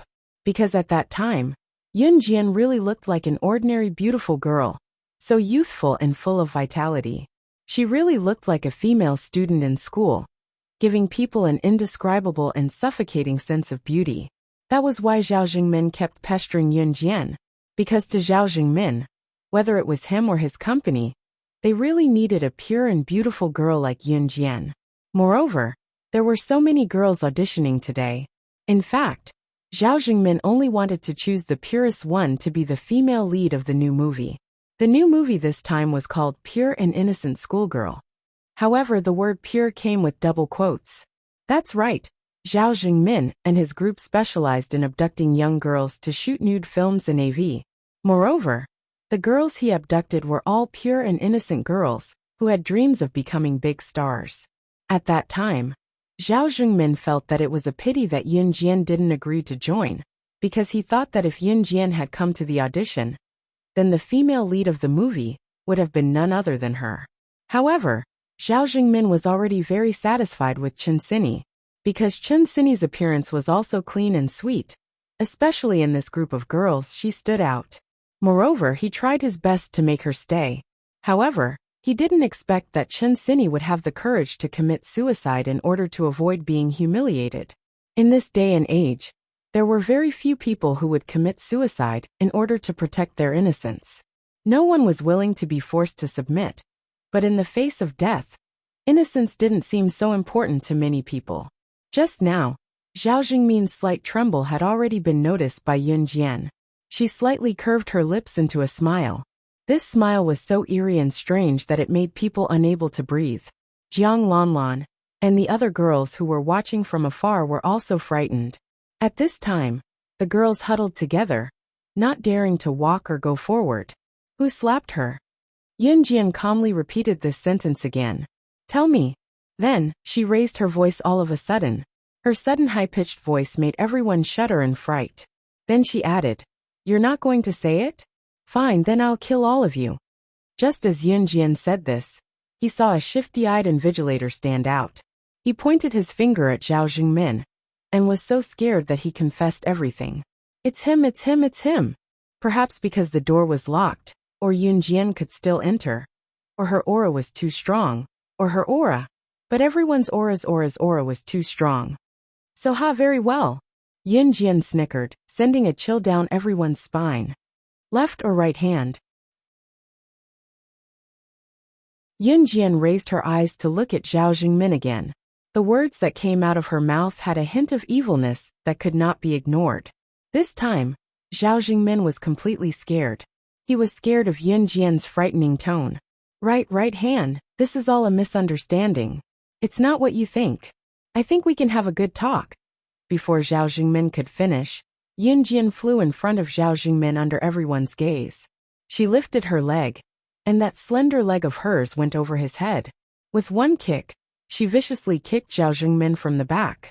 Zhao Jingmin's front body fell to the ground. He had just fallen to the ground, and his two hands were close to the ground. Yun Jian was right behind him. She kicked Zhao Jingmin's right wrist, and with a flip of her hand, a butterfly knife appeared in her hand. Hua! Yun Jian was like chopping pork ribs. Her knife viciously stabbed into Zhao Jingmin's right hand's finger. Ah! Then came Zhao Jingmin's desperate howl that sounded like a pig being slaughtered.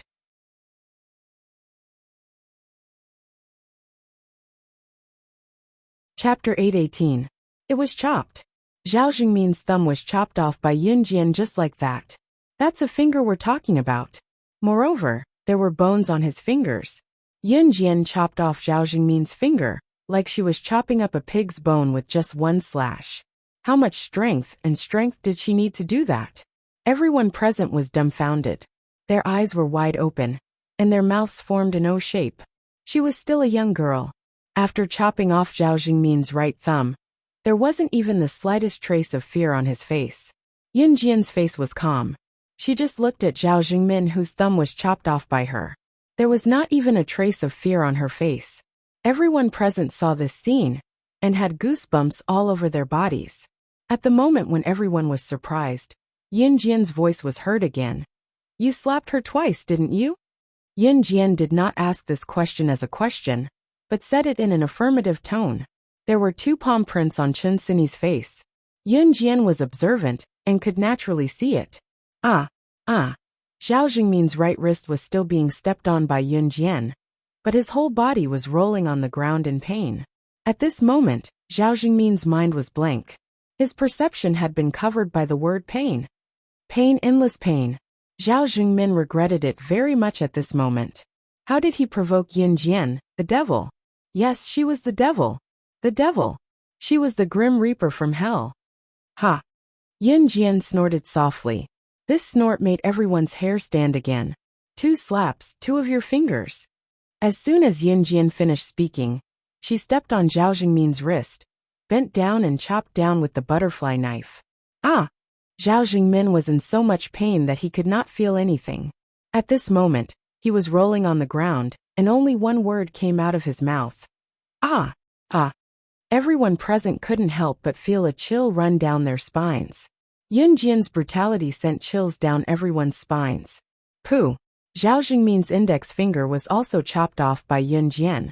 However, the moment his index finger was chopped off by Yun Jian let go of Zhao Jingmin's wrist. At the same time, she lifted her foot and stepped on the 2 bloody fingers. Just looking at them from a distance was enough to make one feel scared. PFFF PFFF PFFF. Yun Jian stepped on the 2 fingers and crushed them like mud. When the invigilators and Jiang Lanlan saw this scene from afar, they were so terrified that they wanted to escape through the door.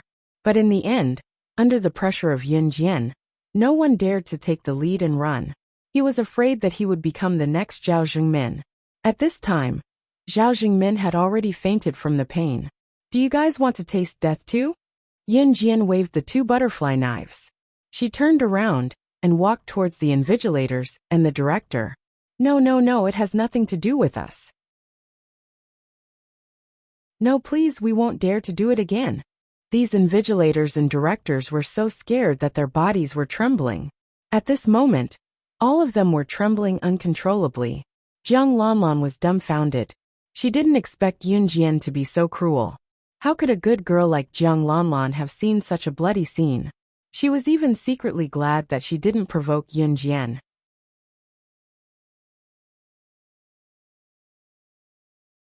Chapter 819. Retracting her evil smile.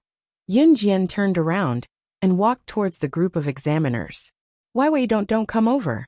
The group of examiners had long been scared half to death. They had all seen how Yun Jian dealt with Zhao Jingmin just now. So cruel. And this little girl's skills were so powerful. Not only were her skills good, but her methods were also extremely cruel. The people present were all ordinary people, and they had never seen such terrifying skills before. Thus at this moment they were all scared witless. At this moment, the group of examiners wished they could tear Zhao Jingmin to shreds. Where did Zhao Jingmin, this guy, bring such a terrifying person? She was going to get them all killed. How could Yun Jian listen to the examiner's words? She smiled maliciously, and just as she took 2 steps towards the examiners, a person suddenly walked in through the door. Young madam. Looking at Yun Jian, Emo's son respectfully called out. Young madam.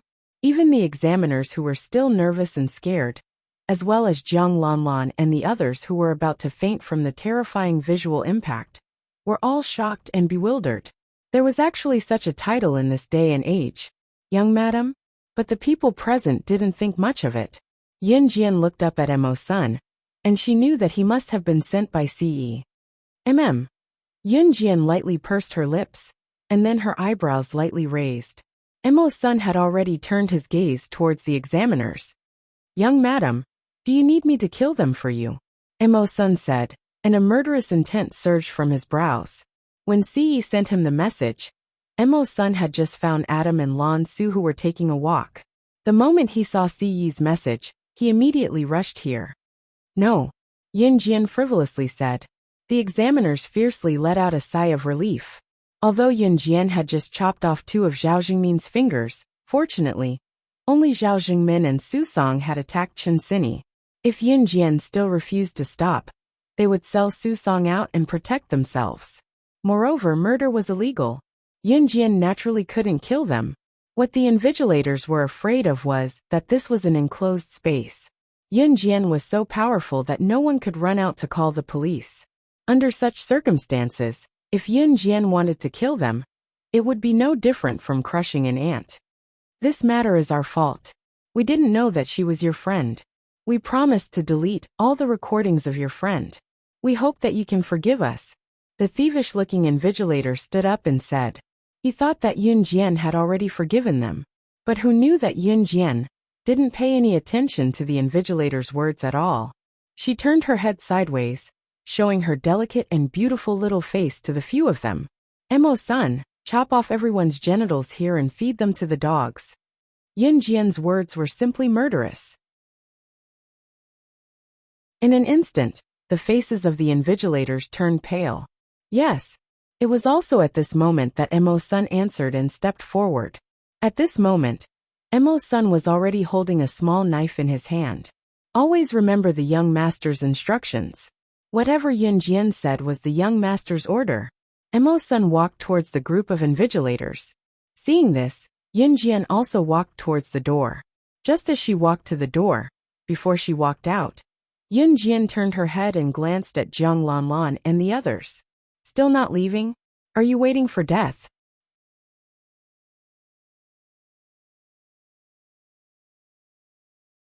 Chapter 820. After Jiang Lanlan and the rest fled, Yun Jian stepped out of the audition room as well. Just as she stepped out of the audition room, Yun Jian heard the screams that sounded like pigs being slaughtered in the slaughterhouse. The people in the room had ruined the lives of countless innocent girls. It was not enough even if they died 1,000 times. The reason Yun Jian was so cruel to them was because she saw them. She was reminded of Chen Sini, who was covered in blood. If she had not made it here in time, what would have happened to Chen Sini now? Yun Jian had already regarded Chen Sini as her most important friend apart from Lu Fian in her life, so she would not allow anything to happen to her. Once she recalled how pathetic Chen Sini looked when she was brought out, Yun Jian had the urge to kill everyone in the room. However, they would feel worse than death if she crippled them. She would let them experience what it felt like to wish they were dead if they offended someone Yun Jian cared about. Just as she stepped out of the audition room, Yun Jian turned her head slightly and left a sentence that plunged everyone in the room into hell. Baiguang Model Agency will become a thing of the past because of you. Yun Jian left right after that. Just as she stepped out of Baiguang Model Agency, Yun Jian called a luring demon who was overseas. Demonis was the chairman of the company that she had founded in her previous life. Even in the entire world, Demonis had absolute authority. Yun Jian only spoke briefly after she called a luring demon. Country Z's Longmen City's Baiguang Model Agency. I don't want to see it in Longmen City tomorrow. Hearing Yun Jian's words, a luring demon teased. Who's so daring to offend our big boss? Haha. As she spoke, she agreed to Yun Jian's request. Yun Jian hung up after a short conversation with the luring demon. A luring demon was a very capable person. When Yun Jian first founded the company, she had started from scratch. From the initial startup company to the current existence of the top global multinational company, Demonis was undoubtedly a very shrewd businesswoman. After hanging up the call with the witch, Yun Jian called the police station and directly reported Zhao Jingmin and the others' evil deeds. The police station that received the report immediately sent someone to investigate. In the end, Zhao Jingmin and his group were all captured and thrown into prison. The group of police officers who made the arrest were shocked for a while. How could this group of despicable people who force girls to film obscenities all have their manhood chopped off? One of them even had 2 fingers chopped off. Did he offend someone? The person they had offended had arrived at the entrance of Longmen City's largest people's hospital. Longmen City People's Hospital. As soon as Yun Jian walked in, she walked to the front desk of the hospital. Before the man reached the front desk, Yun Jian heard the voices of the female nurses standing at the front desk discussing the situation. Did you see that? A girl just committed suicide and was sent to the hospital. Suicide? Oh my God, girls nowadays don't know how to love themselves. Isn't that so? She's so young and she's learning how to commit suicide. I think it's another girl who was hurt by love. Kids nowadays are really open-minded. The nurses could not help chatting about what they had seen just now as they stood together. Just as they spoke, a voice came from behind them. Where's the girl you're talking about now? The nurses were startled by the voice. One of them even yelled, "Oh my God!"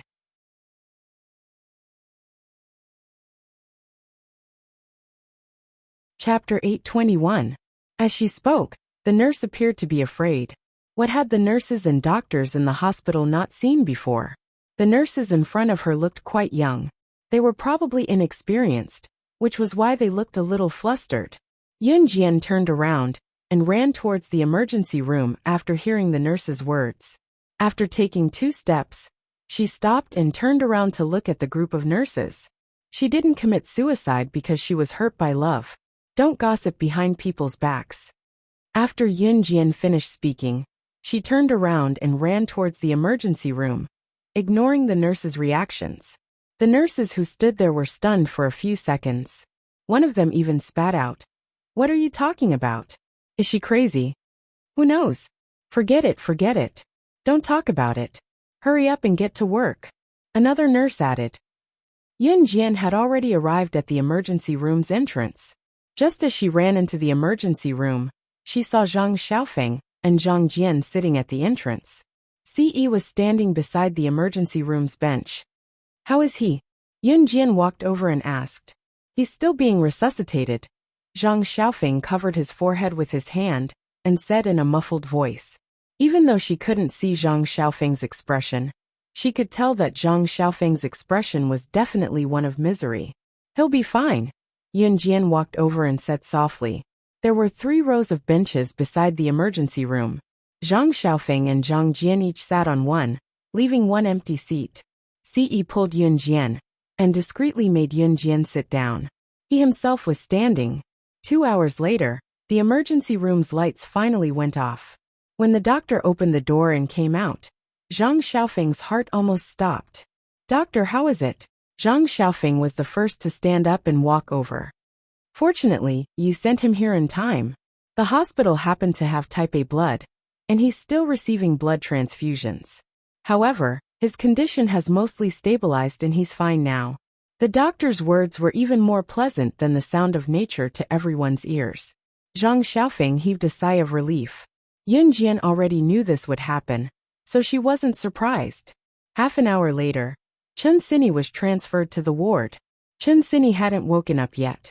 Although she was out of danger, she was still seriously injured.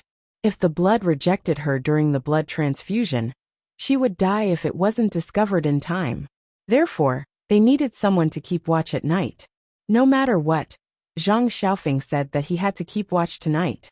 Besides, they would definitely inform Chen Sini's parents about such a big thing. Yunjian went home after making sure that Chen Sini would be fine. Then, she asked Zhang Xiaofeng to call her immediately if anything happened.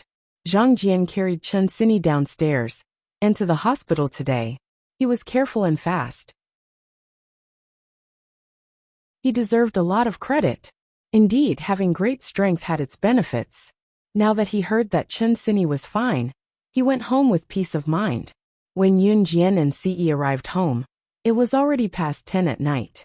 Xiao Yunju and the other 2 had already gone to bed. Hearing Yunjian and Ce's voices, Qin Yiru put on a jacket and stood at the stairs. "You're back? Go upstairs and rest," Qin Yiru said. "Okay, Mom." Yunjian nodded and went upstairs with Ce. The moment Yunjian went upstairs, Ce pulled her to his room. The next morning, just before dawn. Since her rebirth, Yunjian didn't get up for a morning run. Instead, she rushed to the hospital as soon as she woke up.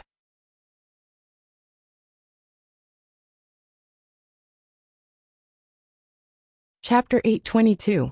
Before arriving at the People's Hospital of Longmen City, Yunjian stopped in front of a fruit shop near the hospital. "Young lady, do you want to buy anything?"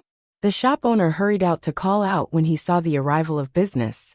He saw Yunjian glancing at his stall a few times, as if she could not decide which fruit to buy. The shop owner was very good at doing business. He pointed at a fruit basket not far away and said to Yunjian, "Young lady, if you really don't know what to give, why don't you just give a fruit basket? There's all kinds of fruits in this basket. There's bound to be something you like." The shop owner was very good at reading people. He could tell that Yun Jian was buying fruits as a gift at first glance. Yun Jian pressed her lips together and took the fruit basket. It's a total of 28 yuan, the shop owner said as he rubbed his hands. Prices were relatively low in this era, so 28 yuan for a fruit basket was considered expensive. Before Yun Jian could take out the money, Ci had already taken out a bank card from her pants pocket and passed it to the shop owner. By card? The shop owner was dumbfounded by the bank card Ci gave him. The shop owner reacted quickly and forced a smile. Young man, we don't accept cards in our shop. Do you have cash? The shop owner's tone was a little awkward. I do. Yun Jian glanced at the shop owner with a smile and took out a 100 yuan note from her pants pocket as she spoke. Here. Yun Jian passed it to the shop owner. The shop owner felt like he was about to faint when he saw the 100 yuan note.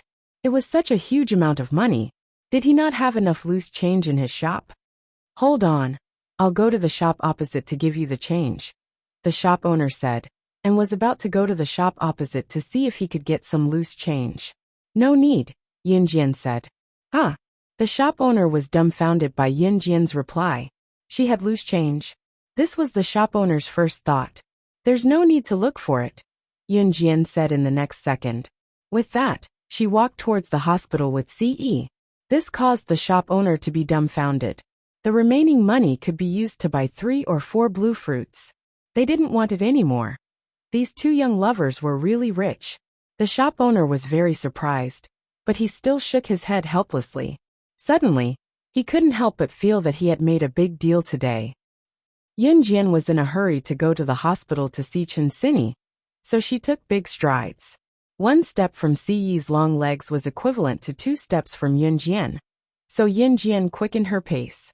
When they arrived at the door of Chen Sini's ward, they looked in from the outside and saw that there were already many people standing inside. Since something like this had happened to Chen Sini, it was obvious that the culprit must be Chen Sini's relatives. It was then that Yun Jian and Ce walked in. Just as Yun Jian stepped through the door, she saw Chen Sini, who had already woken up, being fed chicken soup by a slim and young-looking woman. Chen Sini looked a little weak, but she had recovered a lot of energy. When she saw Yun Jian walk in, Chen Sini called out quickly, Jian Jian, you're here. Her voice was soft, but Yun Jian heard her loud and clear. Amen. Yun Jian nodded and entered the room under everyone's watchful eyes. Mom, this is my friend. She saved me yesterday, Chen Sini told the young-looking woman who was feeding her chicken soup.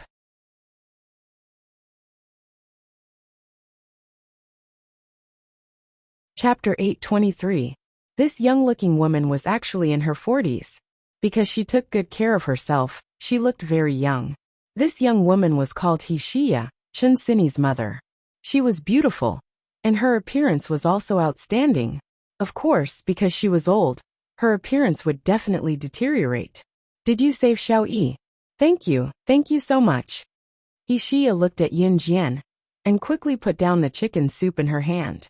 She walked over and thanked Yun Jian profusely. Sini is my friend, so it was natural that she saved her. Yun Jian pursed her lips and said this. Although she heard Yun Jian's words, Wuxia was still very grateful to Yun Jian. After Wuxia thanked Yun Jian, a middle-aged man walked over from the group of people in the room. This middle-aged man was Wuxia's husband, Chen Sini's father. His name was Chen Jinchuan. After Wuxia thanked him profusely, Chen Jinchuan walked over and bowed deeply to Yun Jian. Xiao Yi is the child that we have doted on since she was young. If anything happens to her, then we really. Please accept our thanks. Zhang Xiaofeng, who was standing at the side, walked over and waved his fist. He said with interest, Hey, we're all on the same side. Hee. I haven't had the chance to tell you guys. This is my master Yun Jian. I told you guys before that I'm so good now, because I learned from her. As he spoke, the group of people around him smiled slightly.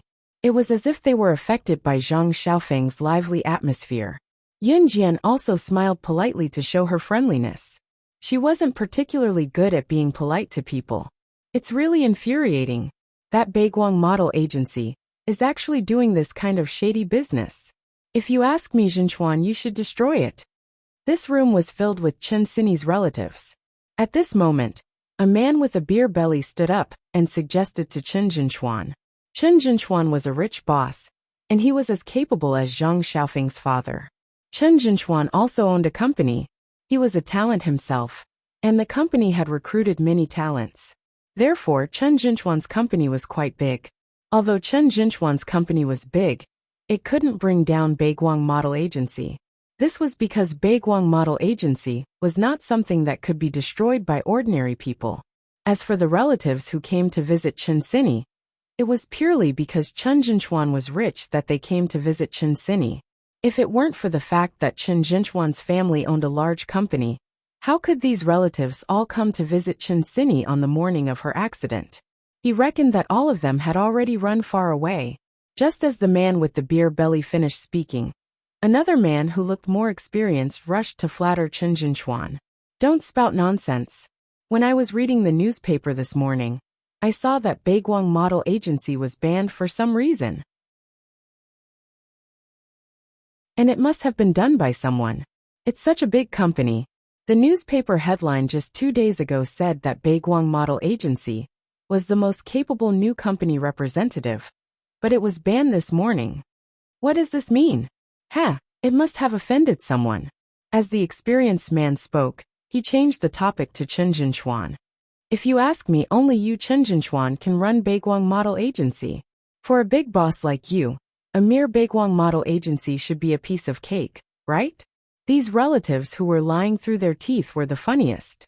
Chen Jinchuan hadn't said anything yet, but they were already talking about countless topics. Baiguang Model Agency was banned? Master, did you do it? Zhang Xiaofeng was shocked for a while. Then he turned to look at Yin Jian and asked. Zhang Xiaofeng's voice stunned the two people who were flattering Chen Jinchuan.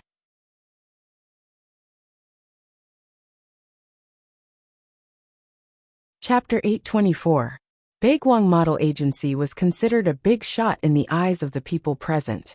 It was one of the top companies in the country, let alone in Longmen City. As for why the two men had boasted about a mere Baiguang Model Agency, it was because they thought too highly of Chen Jinchuan's company. They had no idea how big Chen Jinchuan's company was, and how it was better than Baiguang Model Agency. They had spouted everything just to flatter him. What they did not know was that their words sounded like they were praising Chen Jinchuan on the surface. But in fact, Chen Jinchuan was not even willing to look at them. It was because people like them were not likable. When Zhang Xiaofeng turned to look at Yin Jian and asked if Baiguang Model Agency was the one who banned Yin Jian, everyone present was dumbfounded. Then, the old man with the beer belly and the other man, who looked rather experienced, held their stomachs and started laughing loudly. Ha ha ha. It was only when they were done laughing that they looked at Yin Jian oddly. What? Did I hear wrongly? You're saying that she's the one who banned Baiguang Model Agency? Are you kidding me? The man with the beer belly laughed while holding his stomach. He then turned to look at Yin Jian and asked with a scornful gaze. Little girl, how old are you? You're in junior high, aren't you?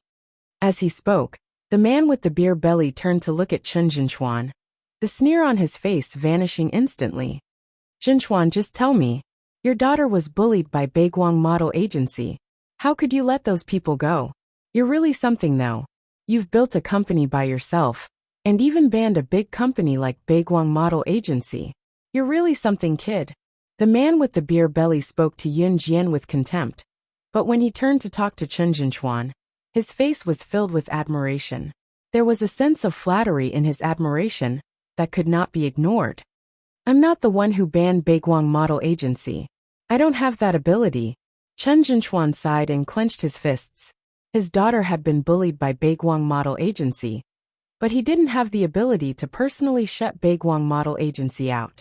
Although this feeling was unpleasant, Chen Jinchuan was grateful to the person who had banned Baiguang Model Agency from the bottom of his heart.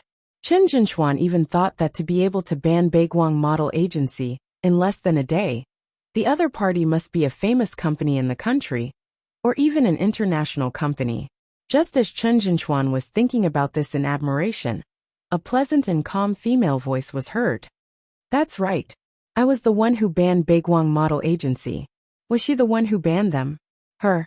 Everyone present turned their heads in surprise, only to see Yin Jian pursing her lips. Her red lips curled up as she spoke. Baiguang Model Agency was banned under her orders. No matter what kind of background Baiguang Model Agency had, what was the use of Baiguang Model Agency if a company under Baiguang Model Agency couldn't even be banned? Everyone present was stunned when they heard Yin Jian's words. What? Baiguang Model Agency was really banned by Yin Jian? Was there a mistake? She was just a child.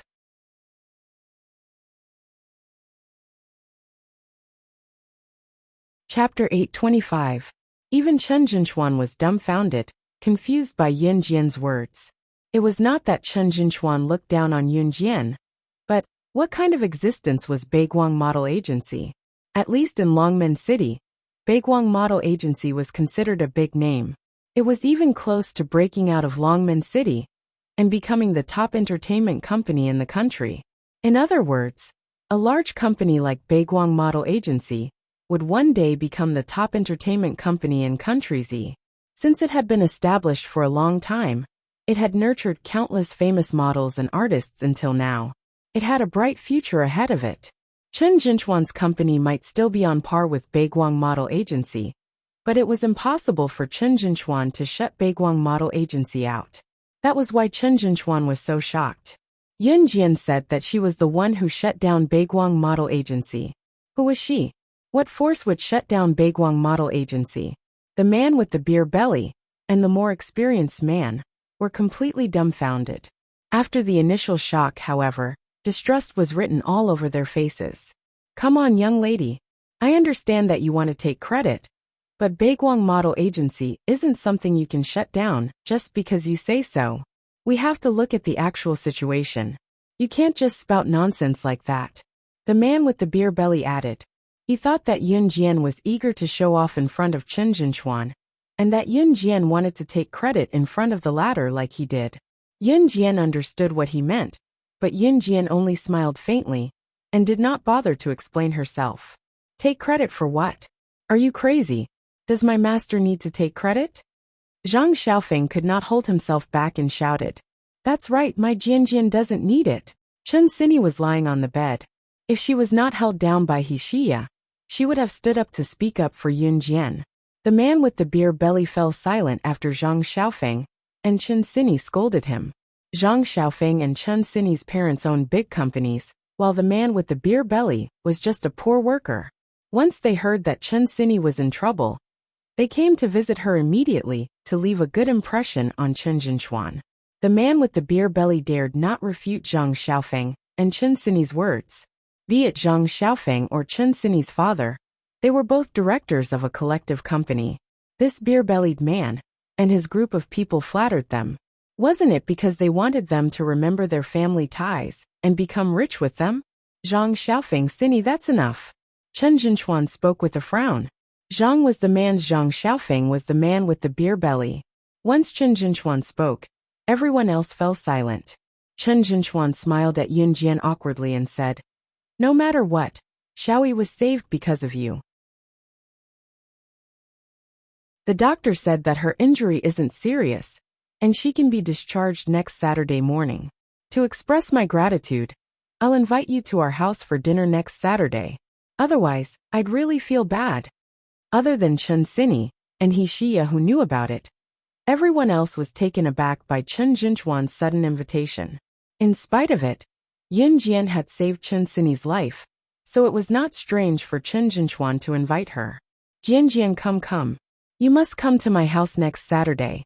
The doctor said that I have to rest at home for a month after I'm discharged. I'll be bored to death if you don't come. Chen Xinyi invited with a smile.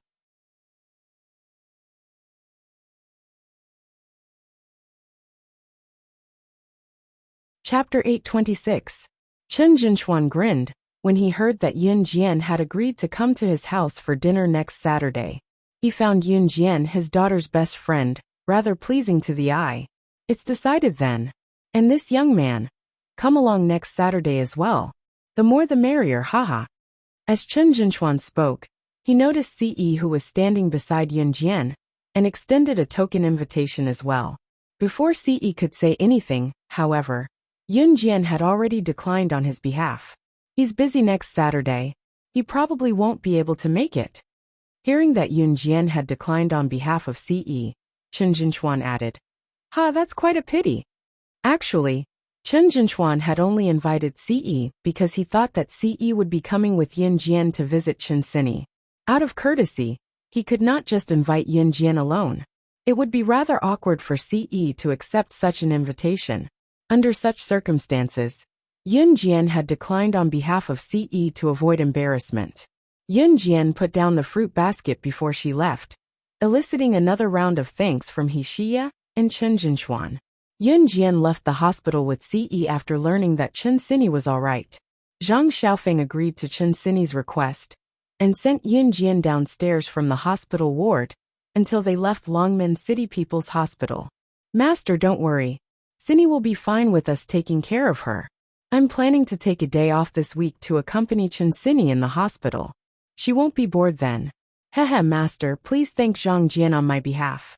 It's all thanks to his strength that he carried Sini into the car and down to the hospital." Zhang Xiaofeng said a lot to Yunjian in one breath. Yunjian merely nodded. "I'll tell him when we go to school tonight." Yunjian reassured Zhang Xiaofeng and bade farewell to Zhang Xiaofeng before she turned to leave with Ce side by side. Longmen City People's Hospital was near the downtown area. Not long after Yunjian and Ce left the hospital, Yunjian suddenly remembered something. "I'm going to buy a cell phone for my mom and brother. It's convenient for us to contact," Yunjian said to Ce as she stood by the roadside. Due to what happened to Qin Yiru not too long ago, Qin Yiru and Yunyi, so that it's convenient for them to contact. Even if the previous incident happened, she could use the program to lock the phone's address and find the person immediately. "Okay," Ce said softly and reached out to hold Yunjian's hand, walking to the opposite side of the road on the right. It was a downtown area. Cell phones were becoming popular among the rich now.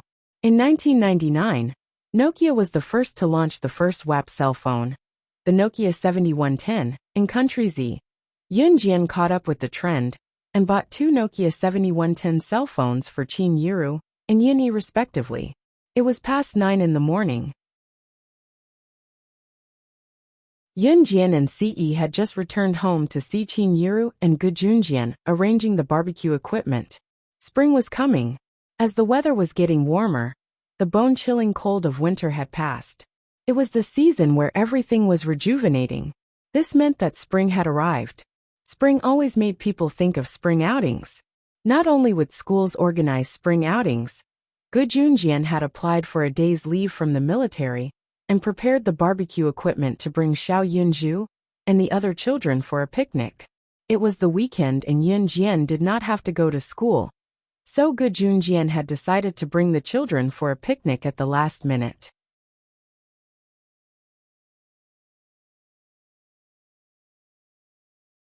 Chapter 827. In the morning, when they heard Gu Junjian say that they were going out for a picnic, Xiao Yunju and the other two were so happy that they didn't know what to do. At this moment, Xiao Yunju, Duan Li, and Duanya had already put on their exquisite backpacks and stood by the stairs, watching Qin Yiru and Gu Junjian pack up the barbecue equipment. "No way, how can this be? You guys are all going out for a picnic, but I'm not allowed to go? You're just messing with me." When Yunjian and Ce reached the stairs, they heard a rather irritable male voice coming from upstairs. They didn't need to listen to know that it was Adam. "You're seriously injured. Eating barbecue isn't good for your body. Can you resist eating if you go with us? So you can't go." Emosen's voice came soon after. Adam looked quite normal, but in front of delicious food, he really had no self-control at all. F***CK. You're clearly leaving me alone at home, aren't you? Emo-san, you bastard. Adam's voice slowly rose, and then he fell back down. It sounded more like he was talking to someone else. "Shuang, you talk sense to me. Is there anyone like Emo-san? Didn't we agree to share blessings and misfortunes together?" Shuang seemed to chuckle slightly, his voice carrying a bit of suppressed laughter. "All right, who told you to be injured like this? I think you should just listen to me, haha. Isn't it all because of that girl Lan Su? Adam seemed to be very angry as he spoke. Adam and the other two had just finished talking upstairs when Yun Jian, who was standing downstairs, saw Lan Su, who had just returned from the main entrance, standing at the stairs, preparing to go upstairs. Yun Jian. Lan Su had just returned from outside, and she called out to Yun Jian softly.